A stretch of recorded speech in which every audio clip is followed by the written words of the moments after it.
Pandora's box is about to open wide.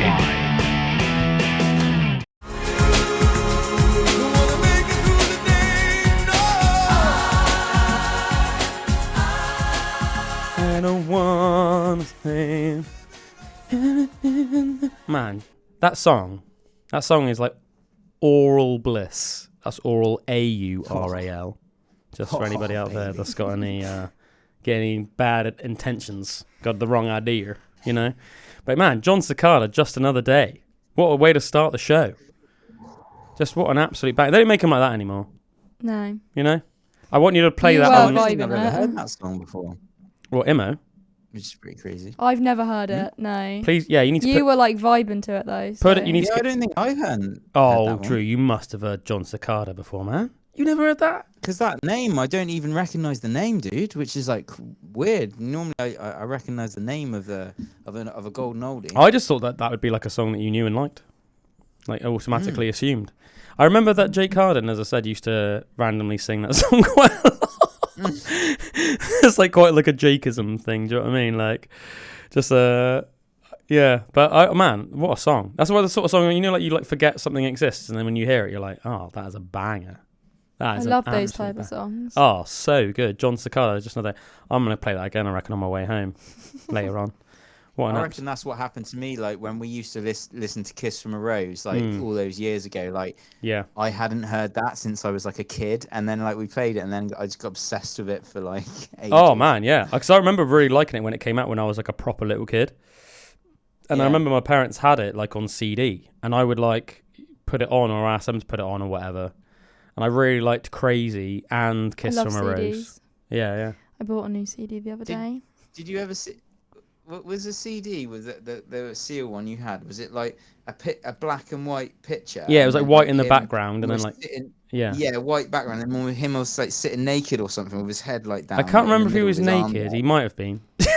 Yeah. Drew, why do you remember that so vividly? It left an impact on Drew. It left the tender nakedness of Seal. He really liked it. It left an impact on him. Yeah, that's it. Like, you'll see what I mean. When you see you'll see what I mean. You'll see what I mean. He's a comedian, and he didn't even know it.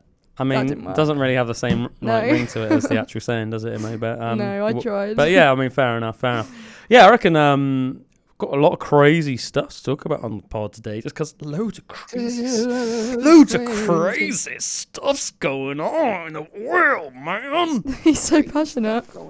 Macho Man Randy Savage. But yeah, so I think in a bit just real quickly. Go on. Real quickly. Just look at your WhatsApp for like 1 Look second. at my WhatsApp. Okay, let's do it. By the way, everyone, don't you think that Drew's looking a little bit like Bob Seger today? Like a certain incarnation. Oh yeah, Seal, yeah. There he is, everyone. Do you know what I mean? See Yeah. how he looks naked? He looks so shiny, doesn't he? Yeah. Wait, is that actually him? I thought it was just like an illustration.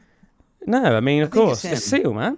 I could recognise that. Illustration. I could recognise that bold head anywhere. That bold black head anywhere. And he's got all the scars on his face, isn't he? Yeah, because he's from like some like tribe in Africa where like when you're a child they like scar your cheeks. Oh, that's gonna sound really bad because I said it looks like he's just an illustration. That's gonna sound really bad. Why would it? I didn't know who he was, and you just said I can remember his like his black bold head from anywhere. That's gonna sound really bad. Why? Why does that sound bad? I don't understand why that would sound bad. Because I just thought that was a drawing. But why would that sound bad? Because you said it's not a drawing. But why would that sound bad? Because I thought it was a drawing. I still don't know why that would be bad, that you just thought it was a drawing. I mean, it's completely fair enough. It does look like really shiny. Like if it gets to the wrong person, someone's going to like... I'm pretty sure they must have oiled him up for that. Either that, or he's like, you know how some people are just a bit shiny? Oiled up for that. Are you sure it's not like they've taken a picture of him and then drawn it out? That's definitely him. Seal.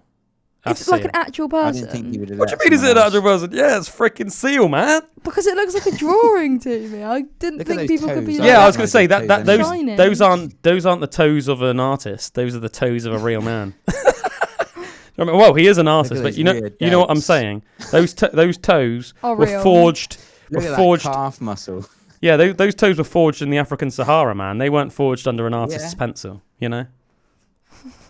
Just like those, That's life. just like life those advice. scarred cheeks of his. Man, what a legend Seal is. Love I've never Seal. seen him in person. Like, So I've never seen what he No? looks like You before. haven't been in any That probably parties? doesn't You help. Haven't been in any parties and Seal's No, there in the corner? Unfortunately He not, sounds really no. nice Just- chatting. Go to a college party and in the corner he's I was always really impressed with that song as well, the way he wrote it. When you look at the chord progressions, like I watched someone doing a breakdown of it, and the chord progressions are like quite complex and weird and strange for a pop song. Like usually in a pop song, it would be like really kind of like 3 or structured in a 4 way that chords, you know what's gonna happen major normal But he was- chords. yeah, and like it's majority of like number one songs are kind of like that. But D C A it's D. strange the kind of the chords that he used, and apparently the way he wrote the song was just on a little 4-track recorder, and he just layered up his vocals like so much. So he was doing all of those harmonies, but he was doing like everything. He just layered up, like he didn't have any guitar or anything. He just like layered up loads of vocals. And when you looked at all the layers and the harmonies of them, they were just doing all these like strange, complex chords and stuff. And it was almost like just coming out of his, just creative messing around. Coming out of And his I always ether. thought that was really cool. Like, if you've got and he had no music theory whatsoever, so he doesn't know like music theory. So just creating these sounds that are really complex, but from somewhere that isn't from like a theoretical background or anything. That's just like coming out in, man. I think that's like. I think a lot of the time that's where the magic comes from, isn't it? Though, because I think we talked about it a little bit Jeff before, Buckley's but another one that I think with that as well. Like you can tell like he's self-taught, and it's not really coming from so much theory. It's coming from like messing around and doing weird stuff. I think a lot of the time, if you are like, especially maybe from like the moment you start learning music, it's all just like you're taught traditionally in like your grades and everything. You almost like learn that there's like a way to do things maybe or something, and I think that can be a little bit like constrictive and stifling, and then once you learn that, you can't really unlearn it. So even though you're almost learning like the maths of music, if you like, which is really important to an extent because it gives you options, like like being instantly be able to play in like whatever key somebody else is playing and whatever. Like obviously that is really helpful, but at the same time, in terms of like creating music, it's not really helpful. If anything, it can be a little bit stifling. Like where it's like just what sounds good. What does it sound like? That's all that matters, really. Yeah. In You college, guys make there me was feel this so guy who I unmusically really talented. gone with, and what was that, Amy? You guys make me feel so like unmusically talented. Hey, you've written songs. You've written songs. No, I haven't. We need to play it on air. I haven't wrote a song. I thought you had. No. What was that song that you told me you've written?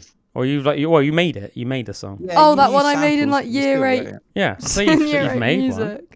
Oh, Can you not sing?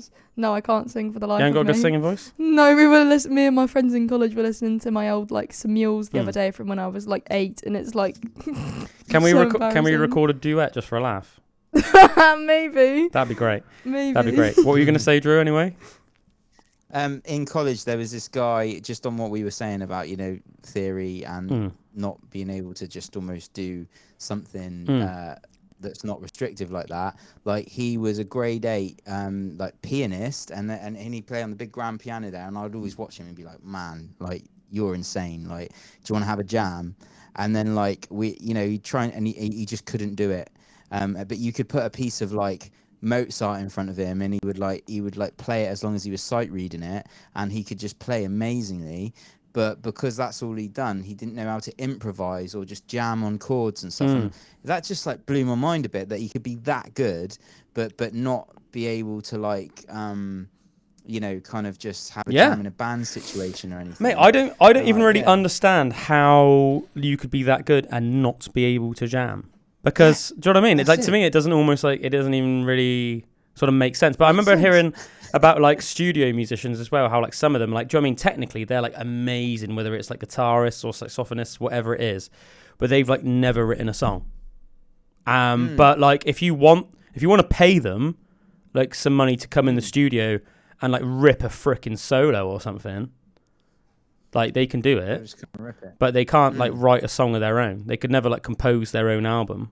So they're just like a career. They're like a career studio musician, or maybe that get taken on tour sometimes if like a band's guitarist is injured or something, so then they just have to learn the songs and then play along for a while. Do you know what I mean? Until the guitarist's better or something. But like they just didn't have it in them to be able to like write songs or an album themselves. Something. I think that's crazy. Some different facets to music. Do you know what I heard the other day, which I thought was a mental fact? And when I thought about it, I thought, yeah, actually, it's a good point. I've never really like heard of her gigging, but I just never really thought about it. So I guess I think you just assume that most artists just do gig and tour, don't you? But did you know that Enya is officially in the Guinness Book of World Records as like the most successful artist of all time that's never played a single gig? So she's never done a gig, mate. That's mad. She's never done a tour or done a gig. She just releases albums. She's just released albums. And when I thought about that, I was like, that is related crazy. to some of the Clannad family? Or? Yeah, I can't remember how. I think she's related to the lead singer. So the lead singer of Clannad's called Moira Brennan, and I can't remember if she's like her cousin or something like that. But like a lot of the members of Clannad, they are related. I can't remember how, but they're essentially like a family band. I can't remember how Enya's related to them, but yeah, she's like their cousin or one of their cousins or something like that. But yeah, I thought that was mental, and I was like, mate, that's mental, and it just goes to show like.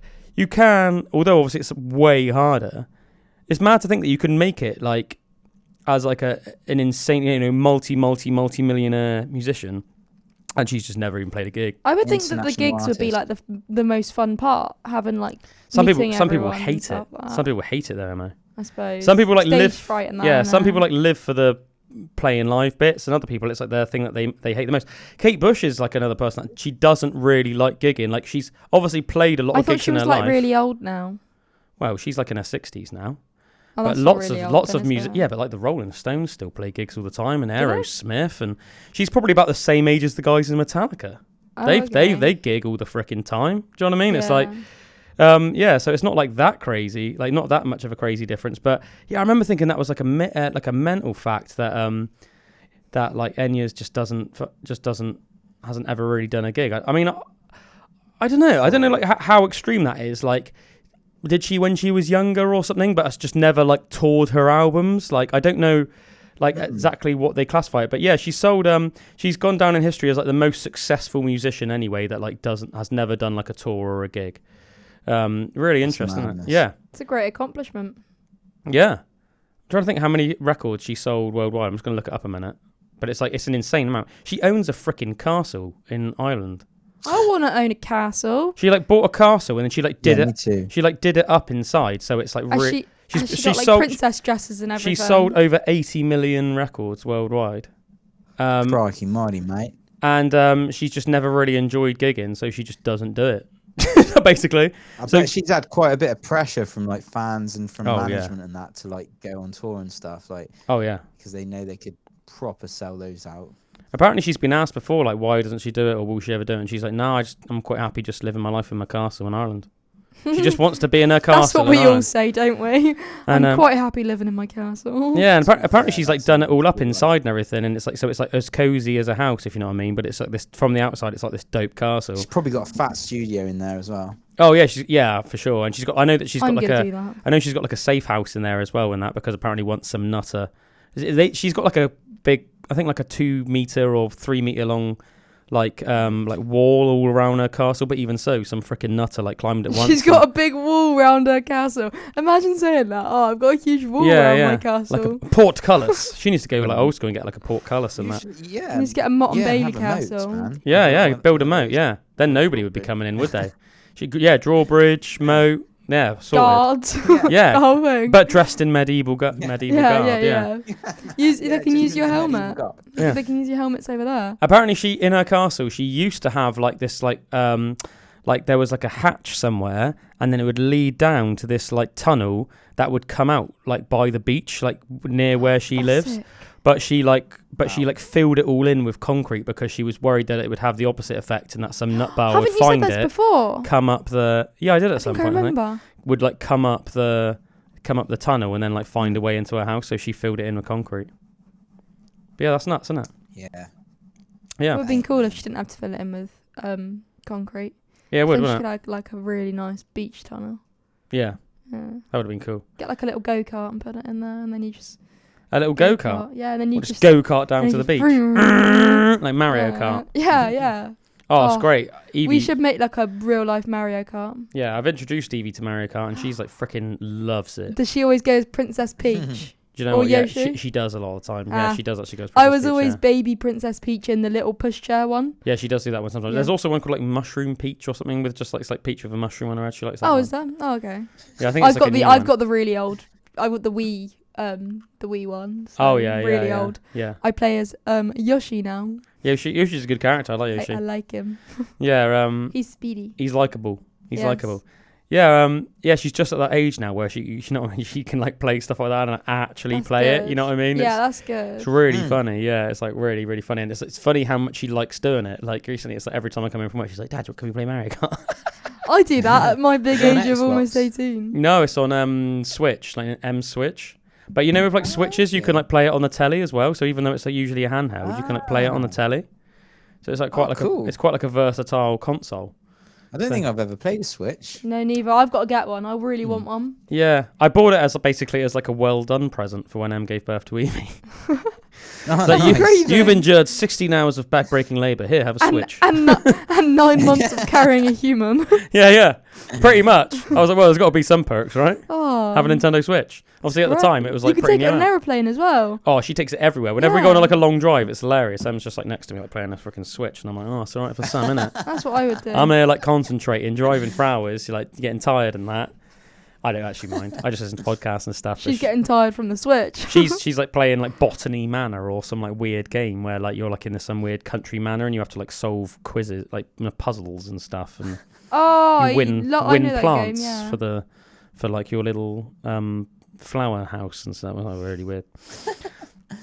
This is pretty cool. Did you know that in September of 2004, during a training exercise in uncharted parts of the Catacombs under Paris, the police discovered a fully equipped cinema that could house 20 viewers. Beside it, there was a fully stocked bar, and in a room next to it, a dining room, and a series of saloons, along with professionally installed electricity. What? That's pretty cool, isn't it? That's crazy. Just under... In the Catacombs of Paris. Yeah. Catacombs. That's mad, isn't it? Huh?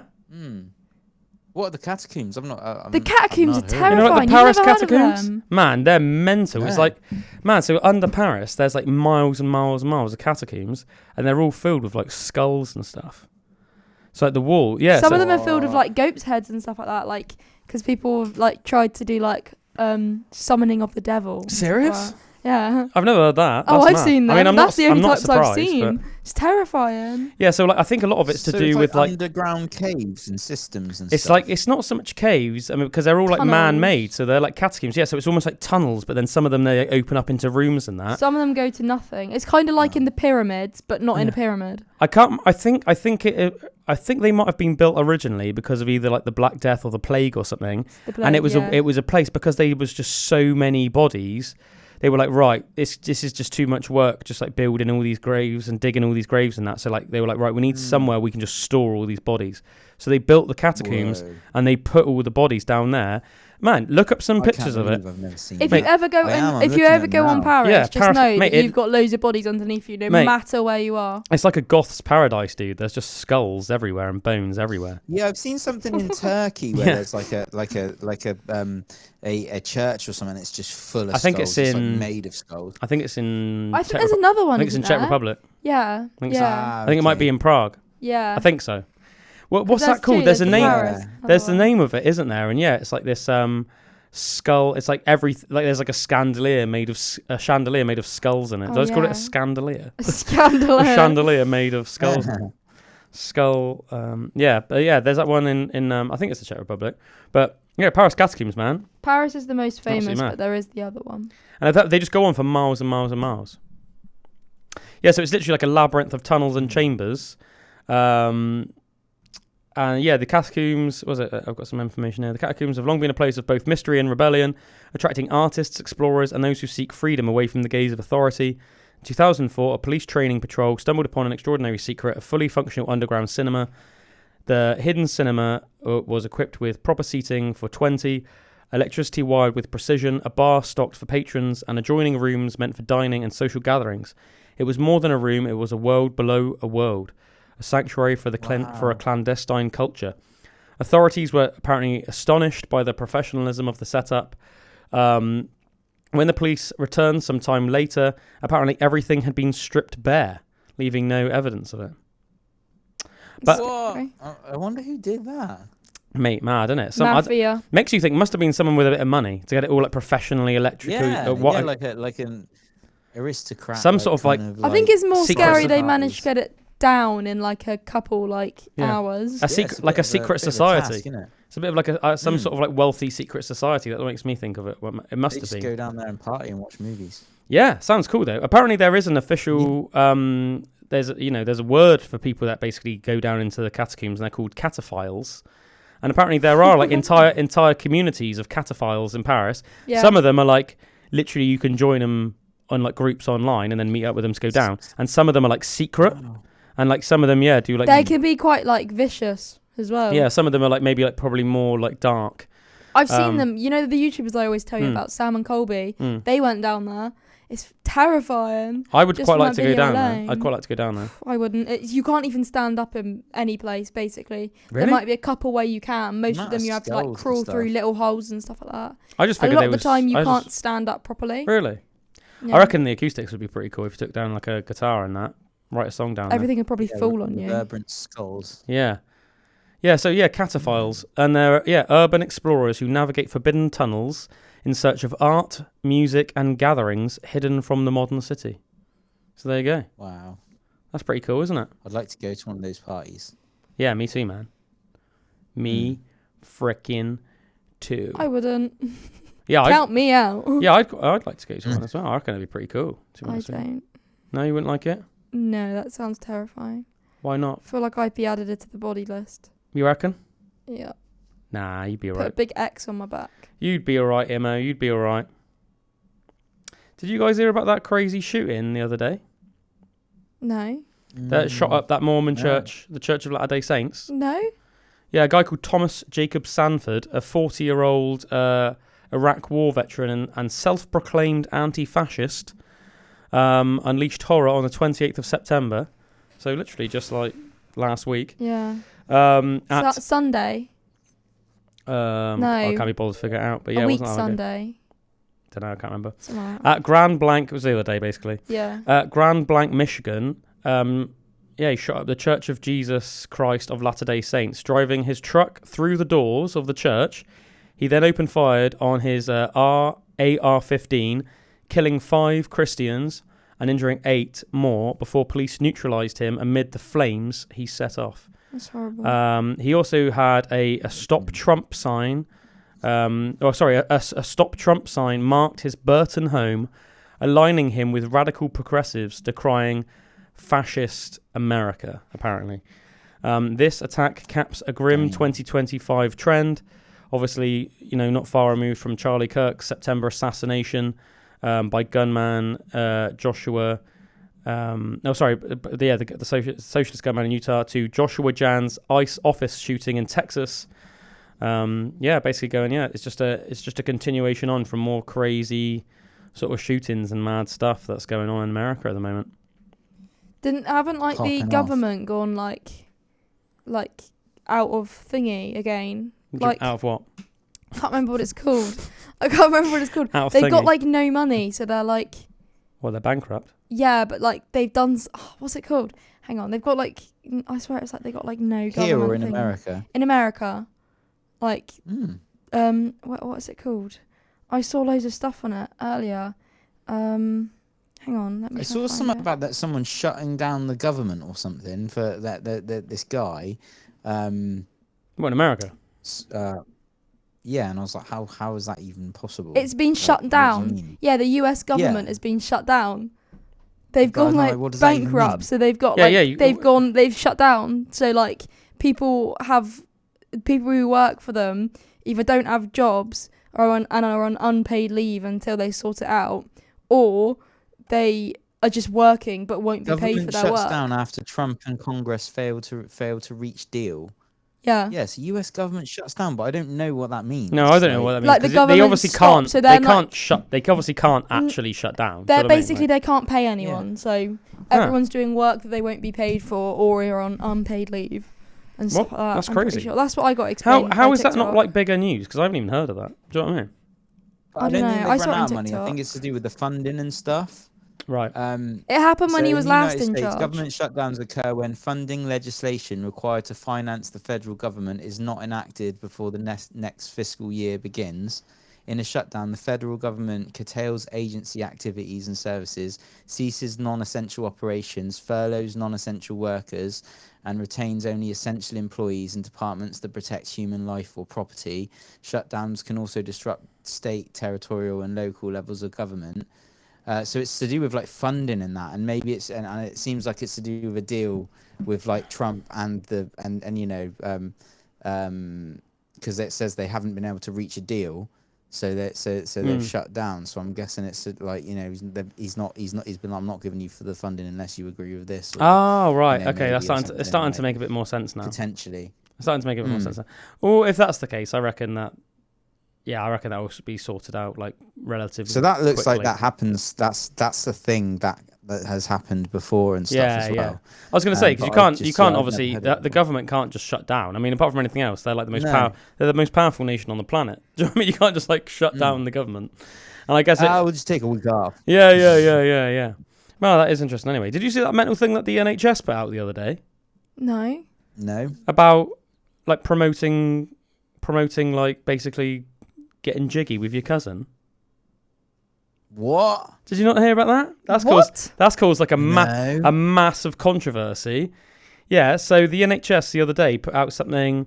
The NHS says that it's actually okay to marry your cousin. Yeah, so basically after like hundreds and hundreds of years of us knowing that like, inbreeding leads to like leads to birth defects basically. The NHS the other day came out and basically like encouraged it and said that there's like positives out of it. No, thank you. Yeah, the NHS says that first cousin marriage is linked to stronger extended family support systems and economic advantages. Well, that's just catering to the Muslim population, isn't it? 100%. Yeah, because there's a lot of inbreeding, isn't there, in Pakistani culture? Yeah. Yeah, I mean, and that's not being racist or anything, folks. That's just truth. That's just like a fact, unfortunately. That is just. I mean, it sounds weird, and it sounds because it is. But yeah, it's. I mean, to us it does seem like a very strange culture. All the stuff. I mean, because obviously, they're the age of which you can like get married to girls and that as well is like different as well over there, like way younger, and it just seems weird to us. But because it is. But the UK government is now declaring that the high rate of first cousin marriages among Pakistani immigrants is a good thing. Despite the countless studies showing these marriages increased the risk of genetic disorders, resulting in more birth defects, disabilities, and even infant deaths. Yeah, crazy. Did you see the comment on the podcast from the other week? Which one was that? The one where we were, the redneck special. That one. No. Did you not? There was comments on it. Someone said like a really cool fact. I think it was some cool stories. Yeah. While you're looking that up, according to a 2021 study, around 55% of Pakistanis living in Britain are married to their first cousins. Mate, that's not Pakistanis in Pakistan. That's Pakistanis living in Britain. Oh. Studies have linked. Man, that's crazy. Yeah, despite studies showing, that there's, it links to severe genetic disorders and broader developmental issues in children. Yeah, let's have a look. You can scroll down. Oh, it's Sam Peeps, MVP, friend of the pod. Sam Peeps said. Don't know if we. Oh yeah, I was going to talk about that today actually. Ah. They just found a skull in China that they've identified as a common ancestor between humans, Denisovians, and Neanderthals. This challenges human origins in Africa. But rather in Asia, so points that there was some development in Asia, so that it might have rewritten history. Did you hear anything about that, Drew? I think so, but I can't really. It was just on like flicking through. I didn't read it properly. I haven't heard anything about it. That's why when I read the comment, I thought, Sam also put, fun fact, I can't remember if you guys talked about this. It was on BBC News a while ago. A man in China found a weird-looking skull in his field and hid it down a well. Decades later, on his deathbed, he told his family about it. It turns out it's a complete skull of a Denisovan. Previously, all we had of them was a single pinky bone. So now with facial recognition, we know what they look like. Both stories below are just coincidentally about China, but are separate instances. Yeah, that's really cool, Sam. I did. We're going to talk about that actually a little bit later on. Not that there's actually much more than what you said, but I can sort of flesh out the story a little bit more. But yeah, just thought that was, man, we are living in like a mental time. The amount, like literally, I've had like several people message me recently and be like, dude, man, we're like, what's going on in the UK? It's like making like the Matrix look normal right now, or like, do you know what I mean? Or like just making like Orwell's like, you know, books like more and more accurate. But yeah, can you believe that we're living in a day and age in the UK where, you know, they're going on about this digital ID. You've got the NHS promoting essentially promoting incest. Mate, first cousins are so closely related to you as well. That's literally like your mum or your dad's brother or sister's kid. I thought you said your mummy and dad's. You have the same grandparents. Do you know what I mean? You literally have the same grandparents. That's so weird. That's like Emma to me, or like, or whatever. Do you know what I mean? That's like. Luckily, all my cousins are women, and Well, it's 2025. But I like men. Oh, that's right then. So. Just to clarify, because if I forgot about that part. But if you were a lesbian. No, that's not what I meant. Well, that's what it sounded like. No, I just ruined it for me. Moving on. No, that's all right. So it's just hilarious. But yeah, I know there's like a lot of fear mongering like stuff. It seems to be sometimes when you watch the news, it's quite a lot of fear mongering and that.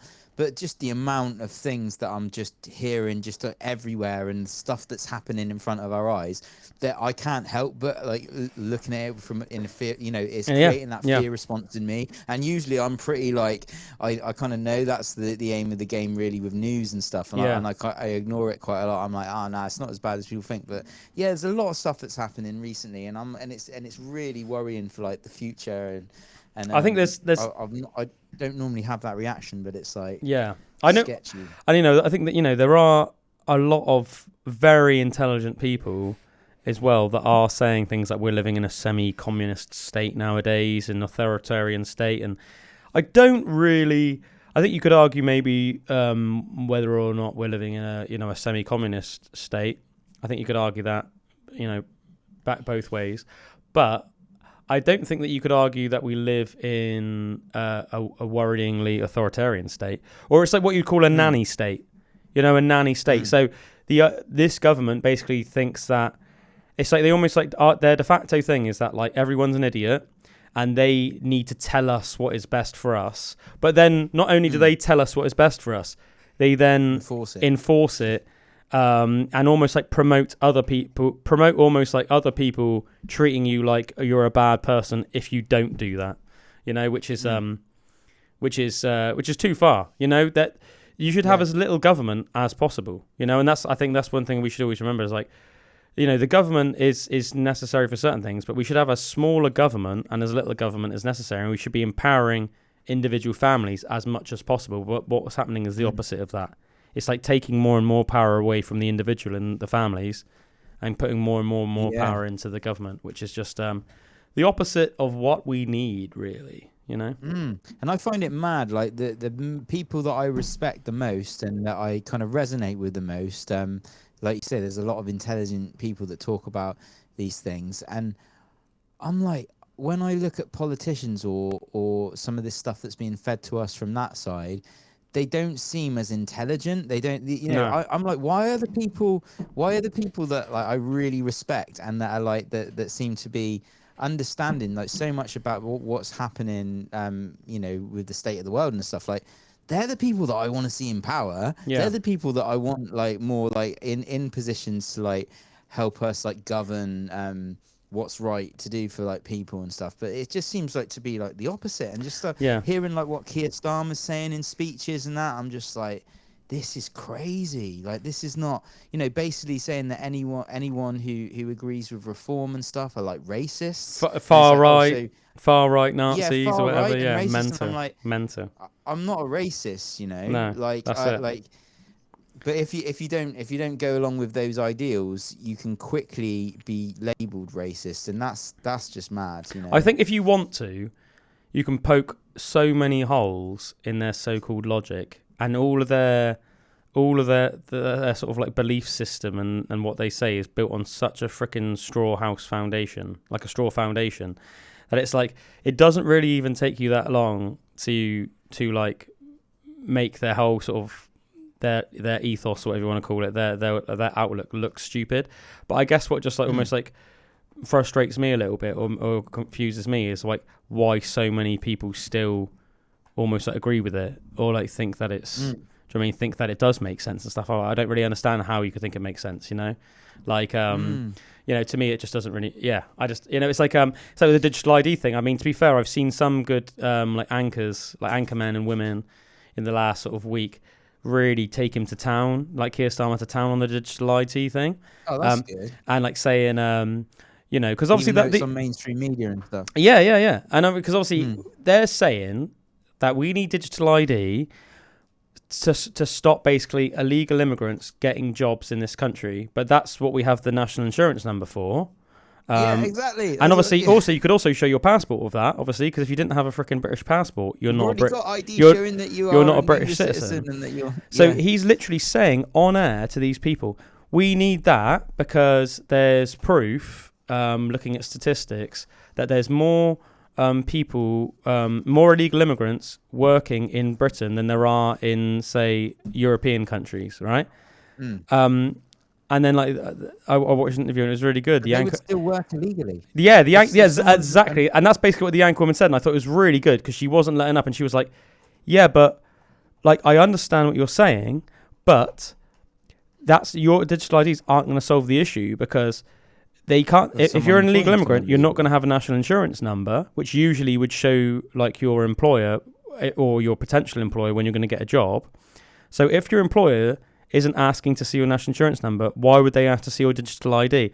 But it's just typical politician nonsense. He just sort of goes like, well, what we've got is it's almost like he refers back to the default statement. And it's just like, well, what we've got is a crisis. We need to be doing everything we can to mitigate the crisis of the illegal immigration workers in this country. It's like, you're not answering the question. Scapegoated on that. It's not answering. It's not answering the question. Thing. Yeah, and a lot of people are worried that this is the start of like of them trying to like potentially implement further down the line like a social credit system like they have in China or something, which I think and digital ID, digital currency as well, all tying in. It's almost like the starts of it happening. But that, like you say, in China they have the digital yuan, the social credit system, or whatever it's called. What does that mean? And a social credit system, Mo. So in China they have a social credit system. So for example, if you cross the road when there wasn't a green light, that could go against your social credit system. Or if you did something bad perceived as bad in public, that's the thing about who decides what's bad and what's good. Or so your social credit score would go down, and then basically you'd be taxed more, but your quality of life would also go down. Yeah, and like with your so it's not just social. It's like green, like carbon. So like things that are seen as more like carbon heavy, like flying or eating red meat, stuff like that. Like you would almost have a quota that you would have against your name, and if you use too much of it, you wouldn't be able to do certain things in society. You wouldn't be able to get another flight. So your freedom would be massively inhibited. That's weird. Yeah, it's like a total form of control, really, or it could be used as a total form of control. And it's all done on like good things, as in like, don't you want to be more green, and stuff. And like, of course, and that's sort of like it's almost sold on the it's going to be better for society. Net zero. You're going to be a better member of society, net zero, and all that stuff. But really, what it's doing is just taking people's freedoms away. And also, it's already proof that net zero is like a complete failure. It's a complete. You're ruining British citizens' lives in this weird, flawed, very. It's like a scapegoat thing. It's not working, but it's being used to implement these new things. It's being a social justice warrior on a nationwide level, but forcing everyone else to do it to their own detriment, so that they can wave this flag of like, look at us, even though it's like proven among like economists and other people smarter than me that are really experts on it that it's already a failed experiment, but they're trying to do it anyway. Yeah, and on like what could potentially happen in the future as well. I've heard there's this guy called Lewis Jackson, and he's into the crypto stuff, and he was talking about like CBDCs and like central bank digital currencies. And I know they've said in America that they don't want that, but in Europe you're hearing a lot about CBDCs, and in the UK like there could be like a Brit pound, which is like linked to all of this. So when everything's digital, and like cryptocurrency gives you autonomy of your own like wealth and stuff because they can't take it off you. But if it's a CBDC, that's a government controlled one, so it's all of like it's all the technology of like crypto, but it's ran by the government. So like we have our own central bank now, and they can like print more pounds if they want to and stuff. Like if there was a CBDC in the UK, they would have total control of your money and spending and everything. So if that was linked to the digital ID and the social credit system and all that, they're all linked together, that's just total control of your money, like everything, It feels like suffocating, doesn't it? It's like a tiptoe into that, It's like starts of it. It's a very like suffocating concept, and it's like that video I sent to you, Drew. And I know like a lot of people would argue like, oh, the video is getting a bit ahead of yourself, but it's a really real concern. So it's like the idea that like say if you wanted to go on holiday more than like twice a year, Imogen, they could be like, no, you're not allowed to go on holiday because you've like reached your quota for the year. We can tell from your digital ID that you've reached your quota for the year. Or like, if you went to the supermarket, tried to buy some like mince or some steak or something, no, you've had your red week quota for. Or you went to the pub or bar. Obviously, you're going to be 18 soon. You wanted a drink. Oh no, you've already had your alcohol quota for the week. So basically, it's like the state's deciding how much of everything you can have, rather than you being able to decide, which obviously what you should be able to in a free society of like, okay, well at the end of the day, they can probably if you have the money to, if you have the money to pay for an extra holiday this year, or you want to buy you want to have steak for another day this week, or I want to get drunk. Why is it anybody else's? It's not really anyone else's right. What if you get drunk off of a certain amount and they cap you like right before? Oh, and especially when it's like a fact that in all these communist states anyway, who because there's always going to be leaders in every society. Whoever are the leaders of those societies, they're not following those rules. No. So do you know what I mean? So it's whichever way you look at it, it's like it's mass manipulation, and what it does is it broadens the gap between the elite and the everyday people. And unfortunately for us, we are the everyday people. Revolution. Yeah, man. Yeah, damn right. But I think. There was this. No, go on. Did you see the video? There's this Australian guy. I'll send you the video, and he's talking in like their version of Parliament or whatever, and he's talking about like this carbon, like a carbon tax, and worked out the things with red meat and stuff. And he was like, if you look at what at the carbon thing behind meat and what it takes in that, it was like if this was put into place, people would only be able to have one mouthful of red meat per day. Oh man, scares me. And it's almost like he's saying it's like that, and it's trying to push this whole thing of like them growing meats and doing all that stuff that's just what are all the weightlifters going to do, man? Yeah, and it was like if this actually goes through, you'll be able to have one mouthful. Like and screw that. It's like what, like we've when we had Ruta on the show, who grew up in Lithuania, which was at the time part of the Soviet Union, and she goes on about and you go to the supermarket and they'd just be like, ooh, the shelves would be empty, and how like you just never saw a fat person, like everybody was just skinny because nobody was allowed any enough food like to eat, to eat, and she'd never even seen a banana until for the first time she came to the UK. And stuff like that, and you're like, to us it sounds like dystopian, like mental, but then it's like, oh, it's gonna be too much like that for my liking. Yeah, all the other countries have already been through it, and we're going through it now. Yeah, and you obviously got, and obviously a lot of people are like, well, especially obviously people like Sadiq Khan, because like they really just hate each other. But like you got people like Trump obviously like calling out the injustices in the UK at the moment, and going on about how, like, Sadiq Khan's like one of the worst mayors of all time, and how London's just become like a way like an awful city, and this way worse city than it was. And then obviously in like a retort, you got Sadiq Khan that's basically just trying to accuse Trump of being like a racist and stuff like that. And it's just like, oh man, it's like freaking crazy. It's madness. I saw this statistic the other day about the amount of people that had been arrested in the UK for like posts online. And you know, we think of Russia as like a bit like, you know, that more in control of the population. Yeah, we've got worse stats, haven't we? We got worse stats than Russia. Ours was like 12,600. Yeah. And theirs was like 3,000. Yeah. And it was like, we were by far the most. Was that like per amount, if you know what I mean, or was that in total? In total in the last year, of people that have been like arrested and charged on social media posts.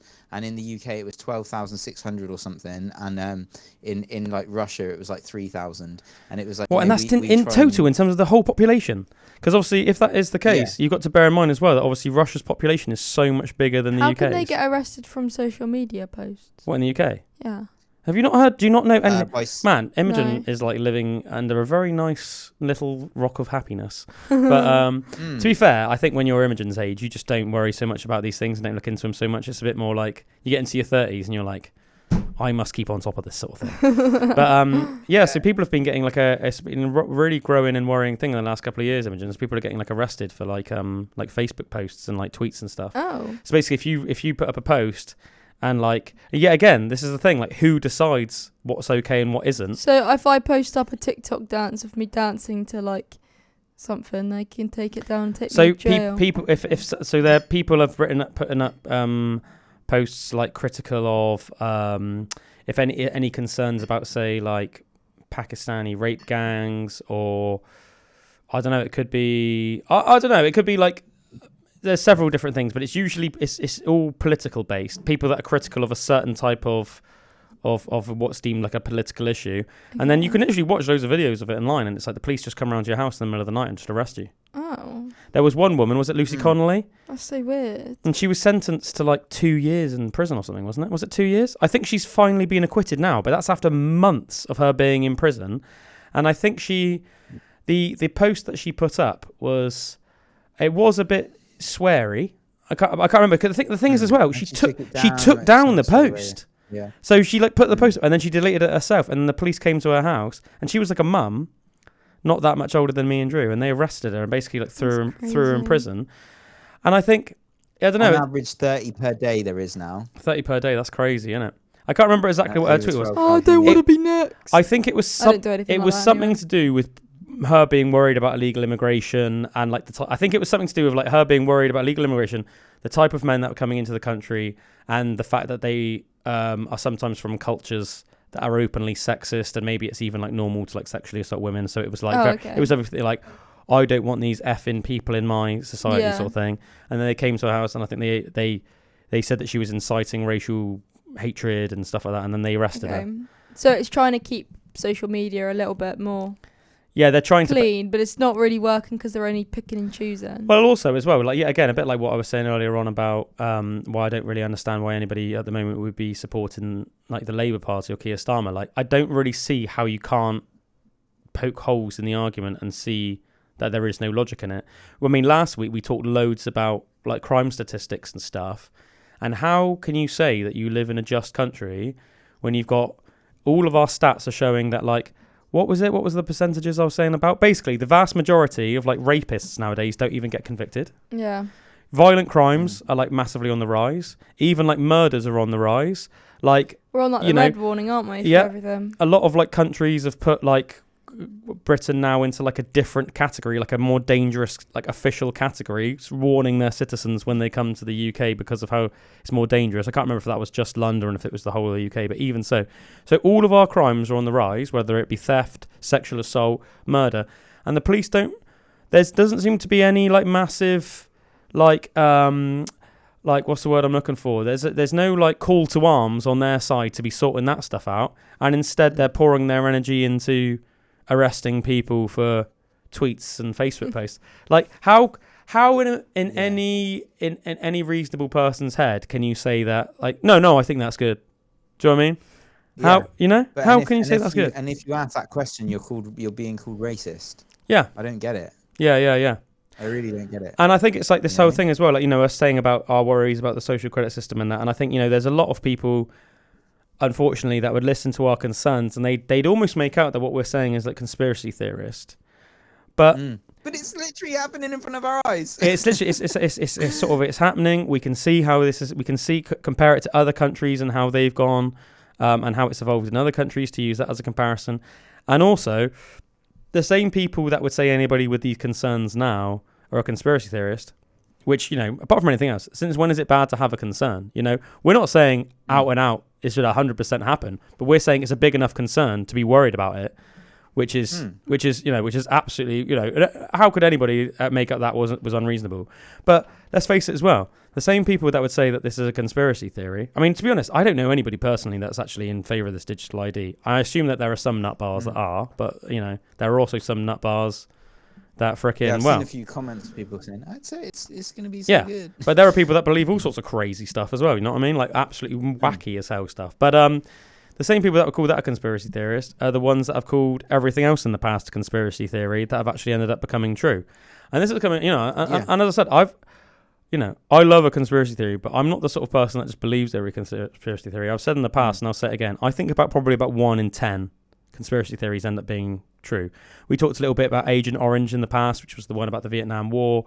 We talked about the one with the whole, when there was the Cold War going on and there was all the tensions between Cuba and the United States, and it turned out that America had actually like planned some situations, to remember, to frame Cuba that involved even killing their like American citizens. So essentially, the American government willingly killed American civilians to frame Cuba. So it's like.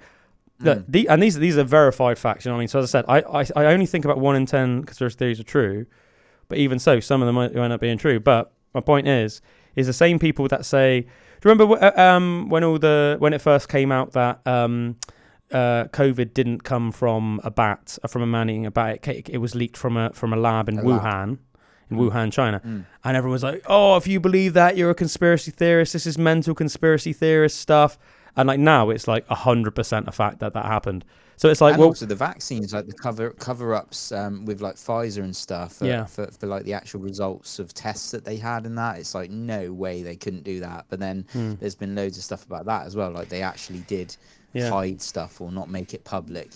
I think some literally even within the last week. I need to look into it a bit more. But I think some the first like accurate data is coming out, because obviously it's a relatively new thing, so you need accumulation of the accumulation of years worth of data to come out before you actually have an accurate idea of something.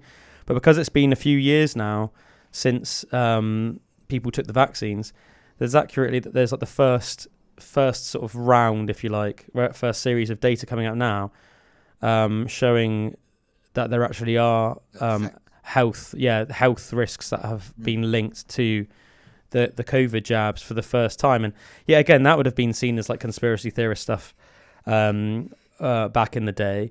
And it, I think it just goes to show like social pressures, because I feel like there would have been, I don't know, maybe 20% of the population, maybe 25% of the population that would have been diehard, like, if you don't, anybody that doesn't get a jab is an idiot, like, and then anybody that doesn't get a jab is an idiot. Yeah, like anybody that doesn't get the COVID jab is an idiot. And then I think most of the population would fall under the category of, we'll take it. I don't know, but I'm being safe. We'll take it, but they wouldn't be like aggressive to somebody or like call somebody an idiot if they didn't take it, but they're just probably trusting, okay, well, I guess, if this is what like the leading doctors and like the scientists and whatever and like the UK government are saying, then I guess we should probably trust them.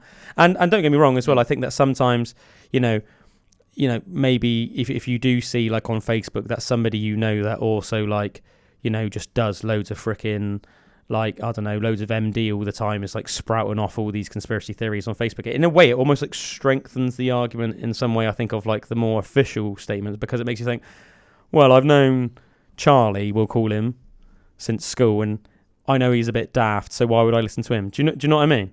Do you know what I mean? So I think you can sort of like see that. And then on the other end of the spectrum, you'd have like the 20% maybe of people that were like die hard against the vaccine, like 15-20% of people that would die hard against it.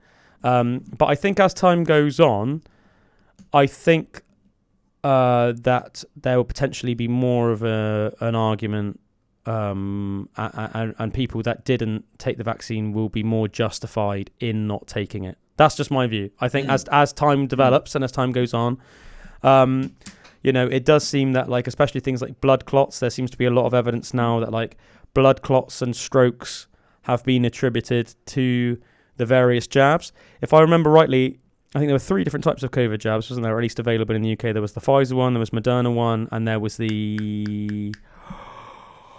can't remember. There was the other one. AstraZeneca. Oh, yeah. AstraZeneca one. Does this mean I'm going to get blood clots because I had them? Not necessarily. No, but some people have them. Like Meg's friend, who she comes around for coffee sometime, and she's really fit, does so much running, never had anything wrong running, etc., etc.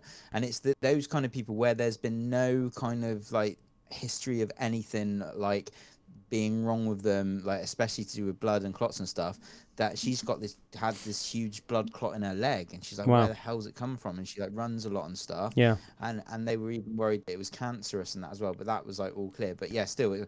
And as soon as like, and she'd had like the jabs and all of like the boosters and stuff, and I was thinking like, I wonder if it is to do with that. It's like, makes you wonder, doesn't it? It won't be till years later that you can prove it, but she was a totally healthy person. And that's the only example I know just firsthand from someone I know. Yeah. But I've heard a lot that it does relate to Emily's nan went into hospital with like really bad blood clots like a couple of months after. Oh, also Cammy as well, she did. Oh, really? Legs. Yeah, Emily's nan went into hospital with like some serious blood clots. After she'd taken the I swear I didn't even really hear of that much before. Like, it's not something you hear of all the time. Yeah. No, but it seems to be more prevalent in society at the moment. Blood clot seems to be the most common side effect from as far as I'm aware. But I know that there's strokes are also being attributed to it. Some people are saying that there's early evidence showing that increases your chance of certain cancers, but I think it's too... From what I've seen at this stage, it's too early to say for sure if that's the case. But there's some like markers and data that shows that might be the case. But it's too hard to know whether that's like coincidental or anything at this stage. But as I said, I think that what we can tell from the data, that as time goes on, that the people that didn't take it at the time, which, let's face it, a lot of people, that a lot of people at the time were being demonized a lot if they weren't taking the jabs. I think as time goes on, they will be more justified and be more what's the word I'm looking for? Vindicated. Vindicated in there, and rightfully so. Hopefully, people that were demonizing them at the time might look back and think, "Oh, actually, in hindsight, I shouldn't have been like that." To be fair, you didn't take any of them, did you? No, but Emily didn't either. Like in the scale of like what you're like as a I'm not trustworthy like at all of like. You mean not trusting? Sorry, not trusting. I am just so you know, everyone. I am not just. Don't believe a thing I say. Yeah. To be fair, I'm quite, but like almost, I'm not trusting in like, like the government and stuff like that, or like I feel that like centralized power is usually used corrupt to control us, or like or to just take from us, take like we're like a statistic to take from rather than actually we're like cared about, like an udder to be sucked milk from. We're cared about. Yeah, and like it's always really annoyed me. So I've always I've got a real like vivid imagination, and I really love a good conspiracy theory and stuff. Yeah. Like even like the really far out there stuff, but so I'm kind of more like that anyway. But I just I just didn't like. I've had all the vaccines like growing up and that, and even when I went before I went on holiday to Peru, like for years ago, I went to the doctors, and because they didn't have on file, it didn't go through because I used to live up. No, I've lived in different places in the UK. They didn't have something on file of some of like the vaccines that you would get when you were a kid and stuff, like the big ones. So I like got all them again. Like just and I'm kind of thinking like, so I've been like double dosed on all that stuff as well. But with the COVID one, I just didn't. I was just like, something seemed fishy, and just from the start, it never seemed to be as bad as it was being made out. Like what I could see around me, with people, the kind of people that were dying in that all seemed to have underlying health issues that were ill. Very old. Stuff. You like, tend to be very old age, or were very old age, or very feeling that I got unhealthy from around. If I saw people like dying in the street, down dead, and like, you know, it was like zombie apocalypse. Yeah. I would have been the first one to the thing getting that in my arm, you know, because like if you're actually going to die from this, you know, like I don't know, I just didn't feel threatened in that way. And when I was saying that to people at the time, I remember I was getting like, I cannot believe that you don't think this is a pandemic that's killing all these people and stuff like that. I was just like, there was a lot of propaganda at the time though. I remember on the news at one stage, I think the first few months, they were saying like that it was estimated that 1 in 10 people would die. And when I remember I was thinking, that's a fair like percentage of the people I know. That's like zombie apocalypse kind of stuff. Yeah, like 1 in 10. Something's ravaging the world. Yeah, like, you know? I mean, it's like I think didn't seem like that. The plague was 1 in 3. So I remember thinking like, well, yeah, you know, it's not quite on the plague levels of like back in the day, but still 1 in 10. Like that was like, I remember thinking of it as like, well, you know, when you're in a class in school, there's roughly like 30 students per class. That'd be like if like 3 people from every class died. And I remember thinking that's like quite mad, you know. That's intense, and that's definitely not true. That's a lot of fear mongering, isn't it? And I think, as I said, I think if people were being honest as well, and I think obviously some people would be more than happy to be honest about it, and other people for some reason might be a bit more guarded, because a lot of people, or at least some people, really don't ever like admitting they're wrong about stuff.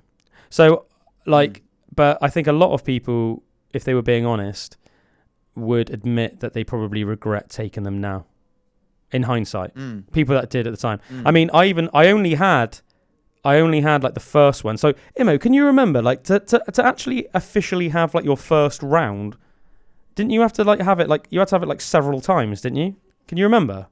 I think you had to have it a couple times. I don't really know. Yeah, I can't remember. I was like those boosters. Well, yeah, so I was like 13 when. Yeah, to be fair, even, like, I was like. But not even a teenager. Yeah, young people tend to have better memories though, so I didn't know if you'd remember in better detail. No, I kind of blanked out the whole of that. Yeah, but so I think that like to class as having your first one, you actually had to have 2 or 3 injections, but I only went for my first injection.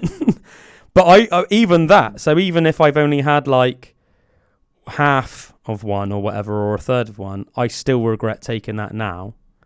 I can't remember why I didn't go for my second one. I think by that point I was starting to change my mind on it, because I was at first, and I'll admit, and I think, you know, it's important to, you know, I was saying a minute ago, some people don't like to admit they're wrong. I'll admit that my view changed on it as it went on. So, and I think a lot of that, to be honest, was the pressures of being a dad at the time. So for people that don't know, like my daughter was born literally days before we had our first lockdown. And for anybody that's had a kid out there, especially, I think, to be honest, I think people forget, and I think I've already forgotten myself, even though like Evie was born into a pandemic, but I think you forget that the first few weeks, and if not even months, of being a parent for the first time are actually quite stressful and quite pressuring, because you don't really know what you're doing. And you've got this whole entire. Make sure you're making the right decisions. And exactly. You want to keep that baby alive. Exactly. And I think, you know, that's normal any of the time. And then if you can put yourself in our shoes, so usually, you know, you have a kid and like for at least, you know, for a lot of people, for most people, unless for some reason you're really unlucky and you just don't have any family or something, like, you know, you usually got an extended family support. So, you know, your mum's coming over to help out every now and again. Your missus's mum's coming over to help out every now and again. You might have siblings that are helping out, all sorts of family members helping out. So we obviously went into this lockdown. Nobody knew what the hell was going on or the actual severity of it, because obviously it was like brand new. All we knew was that there was all this crazy stuff. You were hearing about all this crazy stuff from like Milan in Italy and all these other countries in Europe and stuff. And it was all like crazy lockdown. So everyone's dying and stuff like that. And all you're hearing about, like, on social media and on the news, you can't even open Google on your phone without all the articles being like, all this crazy fear-mongering stuff. And I just remember like being like almost like scared for my child, and like being really scared for my daughter and thinking like, oh my God, like, like all your life you think like having this kid is going to be this like such a big part of your life, which obviously it is. But then almost being like, oh man, I can't believe what sort of mess I've been thrust into. I've just had my first kid and I'm suddenly in this like weird freaking thing that like our generation have never experienced, our parents' generation have never experienced. We haven't seen anything like it really since the Spanish flu, which happened, like 100 years ago. And it's like, man, is my kid gonna like die if like we leave the house? Are we gonna freaking come home and like bring it in, or like not even if she doesn't die, am I gonna die and then she's not gonna have like a dad? And then you hear like horror, you hear horror stories and statistics about how girls that grow up without a dad are like way more likely to, just have a way worse life. Whether it's like they grow up with daddy issues, whether they end up being like like pretty much all prostitutes like grew up without a father figure, or they end up being abused because there's no physical deterrent, or or anything like that. And I just like, oh man, I felt like so pressured and so like, and it sort of like fried my brain, and I felt super stressed. I felt super stressed about it all, and Emily was super stressed about it as well.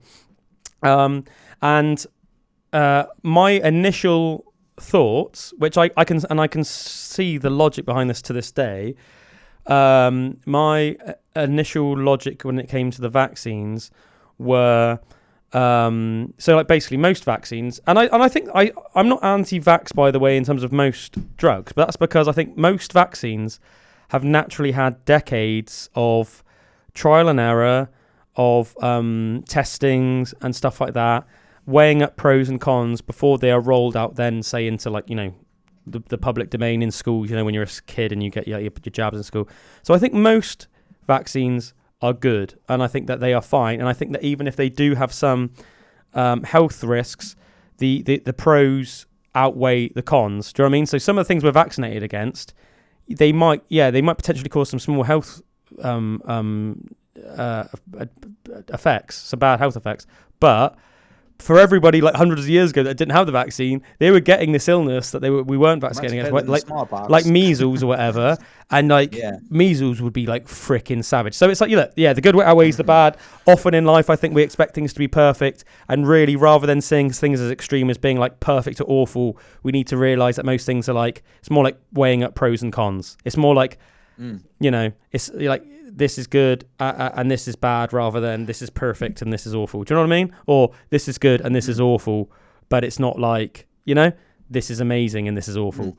So I think it's never as black and white as that, is it? Yeah, There's exactly. always a bit of the grey with it. So I'm not like anti-vax when it comes to like most vaccines, but I think my logic at the time with like the COVID vaccines were, okay, well, there's been such an incentive for like the world's greatest minds to like work overtime on coming up with a vaccine that I guess probably going to be pretty good. Yeah, but because my thought process was like, in the past, people were working on the vaccines more kind of like in the background, if that makes sense. It wasn't like this call to arms, like everyone's working 16 hours a day. Like there wasn't such an urgency to it. Like the greatest freaking medical scientists in like America, Europe, Asia are all banding together to work like 16-hour days every day, where they're just like all chipping. And that kind of made sense to me. Like, oh, okay, well that makes sense then why they've made one in like a year, rather than it usually taking like 10 or 20 years to come up with one. Yeah, because I think, well, if you're working on it 10 times more and 10 times harder, that makes up for the fact that it's 10 times less time, that you're working on it. So I think that sort of made sense to me at the time, and that's why I took the first one. But as I said, in hindsight, I wouldn't have taken it. I mean, especially considering to this day, I mean, I've said it on the pod before, I don't actually know if I've ever had COVID. I don't really see the point in taking the tests. I have, and I had all the injections. I've had it like twice or 3 times. How ill were you? Well, that's the other thing, isn't it? I wasn't really too bad. I just had a really, really bad cough, which was annoying. I think the second time I might have had a really bad headache. That was about the worst I got. How long were you ill? And like a severity? A week. From like 1 to 10, how ill were you? 10 being worst? Not really that bad. Or like 4? maybe like 5. Right. My mum was really bad, but she's got asthma, so that's probably why. And she's obviously a lot She was older like, than you. she was like bedridden, like she couldn't get up. I and definitely walk felt or it like anything, but I was targets fine. whatever if you have any weaknesses in your body or anything. Like, because I get this problem in like my underneath my right shoulder, and I know when you get real flu, sometimes you can ache in your bones and stuff, can't you? And I remember when I had it, it like targeted those weak points, and they were like hurting more than I'd ever felt them hurt before and stuff. And it was like, that was a bit weird how it like seemed to target weaknesses in your immune system or what you already had. That's a bit the wrong. worst part about So, COVID for me was the fact that I couldn't have fish and chips afterwards or donuts because they all tasted disgusting. Where my flavour, you know how that people lost their taste. Yeah. I didn't lose my taste; mine just changed, and I couldn't. When eat it became fish horrible. I couldn't eat fish and chip shop chips. They were disgusting. Really? Donuts were absolutely disgusting. I've only now been able to start eating them again. Really? And I had it like in like 2020, I think it was. Right. 2021 actually, and I only just been able to start eating them again, and I now can't get enough because they're back to normal. But they are. I know good. my mum like lost her taste. Really? And it was like she'd have Coke and it was just like the fizziness in her mouth and she couldn't taste anything. Yeah, it was that disgusting. sucks. She just couldn't. Yeah, she didn't want to eat because it wasn't nice. Yeah, see, I've never had anything like that. And as I said, I don't know if I've actually had COVID to this day because I've never taken tests because I kind of see them as like a little bit pointless because I guess like people are like, oh yeah, but if you don't take a test, how do you know if it's COVID or not? I'm like, yeah, but say if I had like bad flu. What difference is it? Why would you care? Like, I'm still going to stay away from people. I'm still not going to try and give it to people. I'm just going to get better. And also, say I accidentally gave you an illness, Drew. Would you really care whether it was COVID or flu? Like if they were like exactly the same in terms of severity, why does it matter? Like why does it matter? Like but I've got to better put a name on it. And it's weird because it's quite a new phenomenon. Like growing up, you always hear, there's different flus and colds going around every winter and everything like that. You just call them all the lurgy. But like, whenever was it like important to know the scientific name for each one? Do you know what I mean? It's more just like, I got a cold. I got a flu. I got flu. It's important to know, as in like it's going to do a specific, like a specific illness. Or yeah. Or like you're gonna. I don't know. Or like an STD like there was this or something. on Big Yellow on the there was this old Disney movie called Big Yellow, and it was about this dog, and they get rabid. Isn't it Old Yellow? Old Yellow. Old Yellow, yeah. Big Yellow. Big Yellow. Old Yellow, that's it. Big Yellow. But there's this thing going around in the Americas at the time, and it's like this rabid, like it actually makes rabid them disease, go mad and go crazy. And doesn't the dog go mental? Yeah, he does, and the boy has to shoot it, and it's like his like thing into it. It's a really good movie because it almost like shows like a boy. His dad goes away for a year or something to go and sell some cows or something in another part of America, and he has to like look after like his little brother and his mum. But he's only a kid himself, but it's like that seminal moment of becoming a man, making decisions rather than being like. So it was like and he had to shoot Old Yellow like at the end. And it was really sad. And isn't that like? Do you know what? I've just shed a tear. I've only just realised. Isn't that like exactly the same premise of that Stephen King book / movie? Because it's not the same thing, is it? There's a Stephen King movie that was obviously adapted from a book, and it's basically the same premise, but it's this giant Saint Bernard. And it's like this most loving dog. Oh yes, I've seen that one. That's the one I've seen. It's terrifying. Isn't it called like Kuklo or something like that? No clue what it's called, but it's terrifying. And it's like this giant Saint Bernard. It's like the most loving dog. And then there's these people. To watch Old Yellow. Yeah, they live in like this farm in the middle of nowhere, proper like American Red Barn farm sort of thing. And then I can't remember what happens. Like they get attacked by like coyotes or something. Anyway, it gets rabies, and then it sort of turns into a bit of a horror because it's like this dog, which was like the most loving dog, this big Saint Bernard, becomes this like rabid animal. And the movies, like the dogs just run around, just like one by one, killing all the members of the family and that. I think it's called something like Kuklo, but it's like I don't know. I feel like or is it Cujo? Cujo. That's it. Yes. Cujo. But I swear that's almost like scary though. It's almost like he's just flat out freaking copied that, isn't it? Yeah. Freaking copyright, mate. Stephen King. But I It's like in that old movie like that as well. It's really like how they done it all, like the old movies like that, and like the message behind it and stuff. I like it was more simple, but it was more about the acting and that. And I was like, oh, that's a really like heartfelt message. Yeah. The decisions you have to make when you have to make hard decisions to like protect your family and stuff, and and all this stuff. And it was like, oh man, yeah, it was really cool. Yeah, man, for sure. But like, just to round off the whole COVID conversation. Yeah, though. So like, I wouldn't have bothered having the jab personally. Just for me, I would say I would never like judge somebody for either taking or not taking it.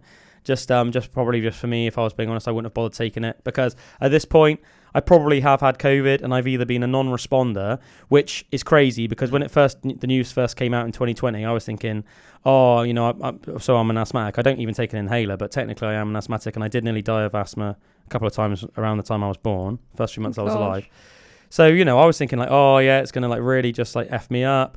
But, reality is I've either had it and not been a responder, or I've had it and it's basically been like a cold to me. So it wasn't worth me taking it. Really, too tough. For I know, thank you. But do you know what I mean? So it's like, is it worth injecting yourself with essentially what is an experimental concoction in your body, which, let's face it, it's probably going to be, well, it will be decades into the future until we have like really accurate feedback on it. And at that stage, and we still don't know the long-term, the long-term health effects. Do you know what I mean? So for all Imogen knows... I still think that about mobile phones and that as well. I think it's not going to be until like maybe 20, 30 years frying your brain. That we know, like, my brain is definitely fried. I got like the worst attention span ever. To like keep myself interested, I had to do something. Really? Yeah. Like right now I'm drawing a Batman symbol so that I can keep myself... That's just because you're such a vigilante. I am. Imo. But yeah, I mean, do you know what I mean? Batman. For all you know, Imogen, though, do you know what I mean? I've also got ninjas with injections. That's that's the government trying to come at you, inject you. So they're literally going to pay ninjas to come and inject you. Huh? Yeah. With the vaccine thing as well, the only thing that sketches me out about like traditional vaccines, like looking at like all the stuff that's happening in America with like RFK and the changes he's making to the medical industry over there because of like things that science has said and Harvard studies and links with autism and vaccines in children, all this stuff. Yeah. The only thing that sketched me out about them that I didn't realize is the metal content that can be in some. Is it like mercury? They've just mercury, and he's literally just banned it. So like it's happening. That they know that they're putting a toxic metal in an injection, and the reason they put them in there is because when the test to see if a vaccine is like works well.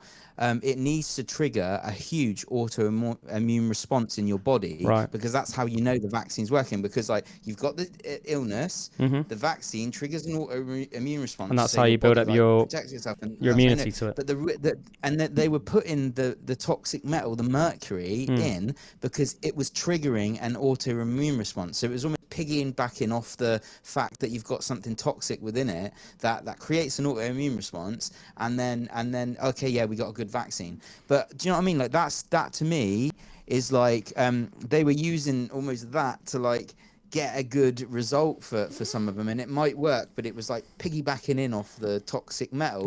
But it was that toxic metal that is maybe causing some of these really horrible health issues in like fetus and stuff like that. So that's the only bit for me that I'm like, I guess it's like, you'd really have to get like a really accurate idea of whether that was worth it or not. You'd really have to like get loads of accurate data in front of you of like, what was the specific vaccine for? What were, say, like the death numbers or the health detriments of that disease before we had the vaccine, and then compare that with, the data of people that have maybe like had them, and then like birth defects, any other health things, and like almost like weighing them up and comparing them, because obviously like I just don't know enough about like, do you know what I mean? Like without all of that accurate stuff in front of you, it's really hard, isn't it, to give an accurate, But that just kind of blew my mind. I didn't realise that's what was in some of them. What we need is, and surely at some point down the line this will happen, you need something unharmful to humans that would still trigger the autoimmune response. You know what I mean? Like some sort of like clever thing that could almost like flick the switch without actually itself being mercury or something like that. Do you know, it's funny. On like just like a vaguely similar note, did you know that up until something like 1998, like the little like metal warhammer that you would buy were made of lead? So you'd have all these freaking kids and teenagers going into shops buying these things, and obviously you just think, oh yeah, well, it's safe, I guess, because you're not going to like buy something in a freaking shop and it's not going to be safe in this day and age. Do you know what I mean? It's 90s, like civilized times, and then you have all these kids like freaking like having lead in their hands for like hours a day and like rubbing lead, and then they could have been sticking their hands in their eyes or in their mouth or in their ears, and you know, and it's like sinking into their skin where if they were like holding it for hours on end, like painting them and stuff, and it's like. I can't remember what year it was, but it was banned. So, like, they stopped being able to use it as lead. So I don't know what metal they use now. I don't know if it's like, I mean, I don't really know. It's like, I mean, yeah, I literally haven't got a clue. But I know that it used to be lead. But I even thought that was pretty mental. Like, it was like 30 years ago. And you had kids and teenagers. This green paint as well. Did we talk about it? Yes, because I talked about it. It was it was in the Victorian times, or I think it was Victorian times. Might have been Georgian period. This green paint, and it was like it was color of it. You know how you have like social contagions and you see it all over the place. So it's like it's even like Beatlemania or like being a Harry Directioner or be a believer or all so the correct you actually use the correct names. Well done. Yeah, or like fashion things. You know what I mean? You know how people just like love skinny jeans, but then the next thing they love baggy jeans. Yeah, it was basically it was like Adidas poppers. Yeah, back in the 90s. Yeah, again. But it's like back in back in the Victorian times or whatever. There was like this particular coat of green paint. I can't remember what it was called. It had a name. It was like something green. Anyway, and it was forest green. It was like everyone freaking like painted their homes with it and everything, and it turned out that it was like radioactive and it was like causing people to like get cancer and die and stuff. Oh, that's not good. Brutal, isn't it? I can't remember what it was called, but yeah, it had a name. It was like something green. We talked about it on the pod ages ago, like a year ago, or maybe even longer ago than that. But it was like, yeah, it just goes to show, man, that some crazy stuff happens. But yeah, I think the only I think argument there are still for vaccines at this stage is I hear that like some people say that yes, the vaccines might have caused some health detriments like blood clots and stuff, but the people that say would have a blood clot from the vaccines would have been the people that if they'd caught COVID without the vaccines would have like died or something. Do you know what I mean? And I'm like, okay, like I can entertain that. Do you know what I mean? I can understand that. So that's the totally healthy people that it's like who still had blood clots and that. Like, would they? Well, I guess because I find it like, Kate's friend. I find it hard to believe that she got. Well, do you remember there was that Danish like Premier League football player who like collapsed on the pitch? Yes, I remember that. And he was only like freaking 22 or something, and he was like, this is a Premiership level like footballer. They run like miles and miles and miles a week. They get paid to like basically go to the gym, and if they're not in the gym, they're practicing football on the pitch, running around. If they're not doing that, they're like running on the treadmill and stuff. They get all their nutritionists paid for, if you're that high of a level of a footballer, get all these supplements given to you and that. And it's like a 22-year-old lad who like on paper is like physically fit as hell should not be collapsing on the pitch because of I can't remember if that was a blood clot with him or if it was a I think it was a heart attack caused by a blood clot. Heart attack. I think it was a heart attack caused by a blood clot. Caused by a blood clot. I'm pretty sure that's what it was. But yeah, so it does make that seem a bit fishy, doesn't it? But I guess I don't know. Would certain doctors and scientists argue that like he would have just died though if he hadn't had the vaccine if he caught COVID? It's interesting. I think, as I said, I think it's going to be probably a little while yet, like probably like a decade, if not a couple of decades, until we have more accurate information on it. But I do stand by that. I think in the long run, a lot of people will regret having them. And as I said, I regret even having that one myself. I just think for most people, they just weren't worth it. Just weren't necessary. I didn't want it because I don't like injections. I got forced to have it. Yeah.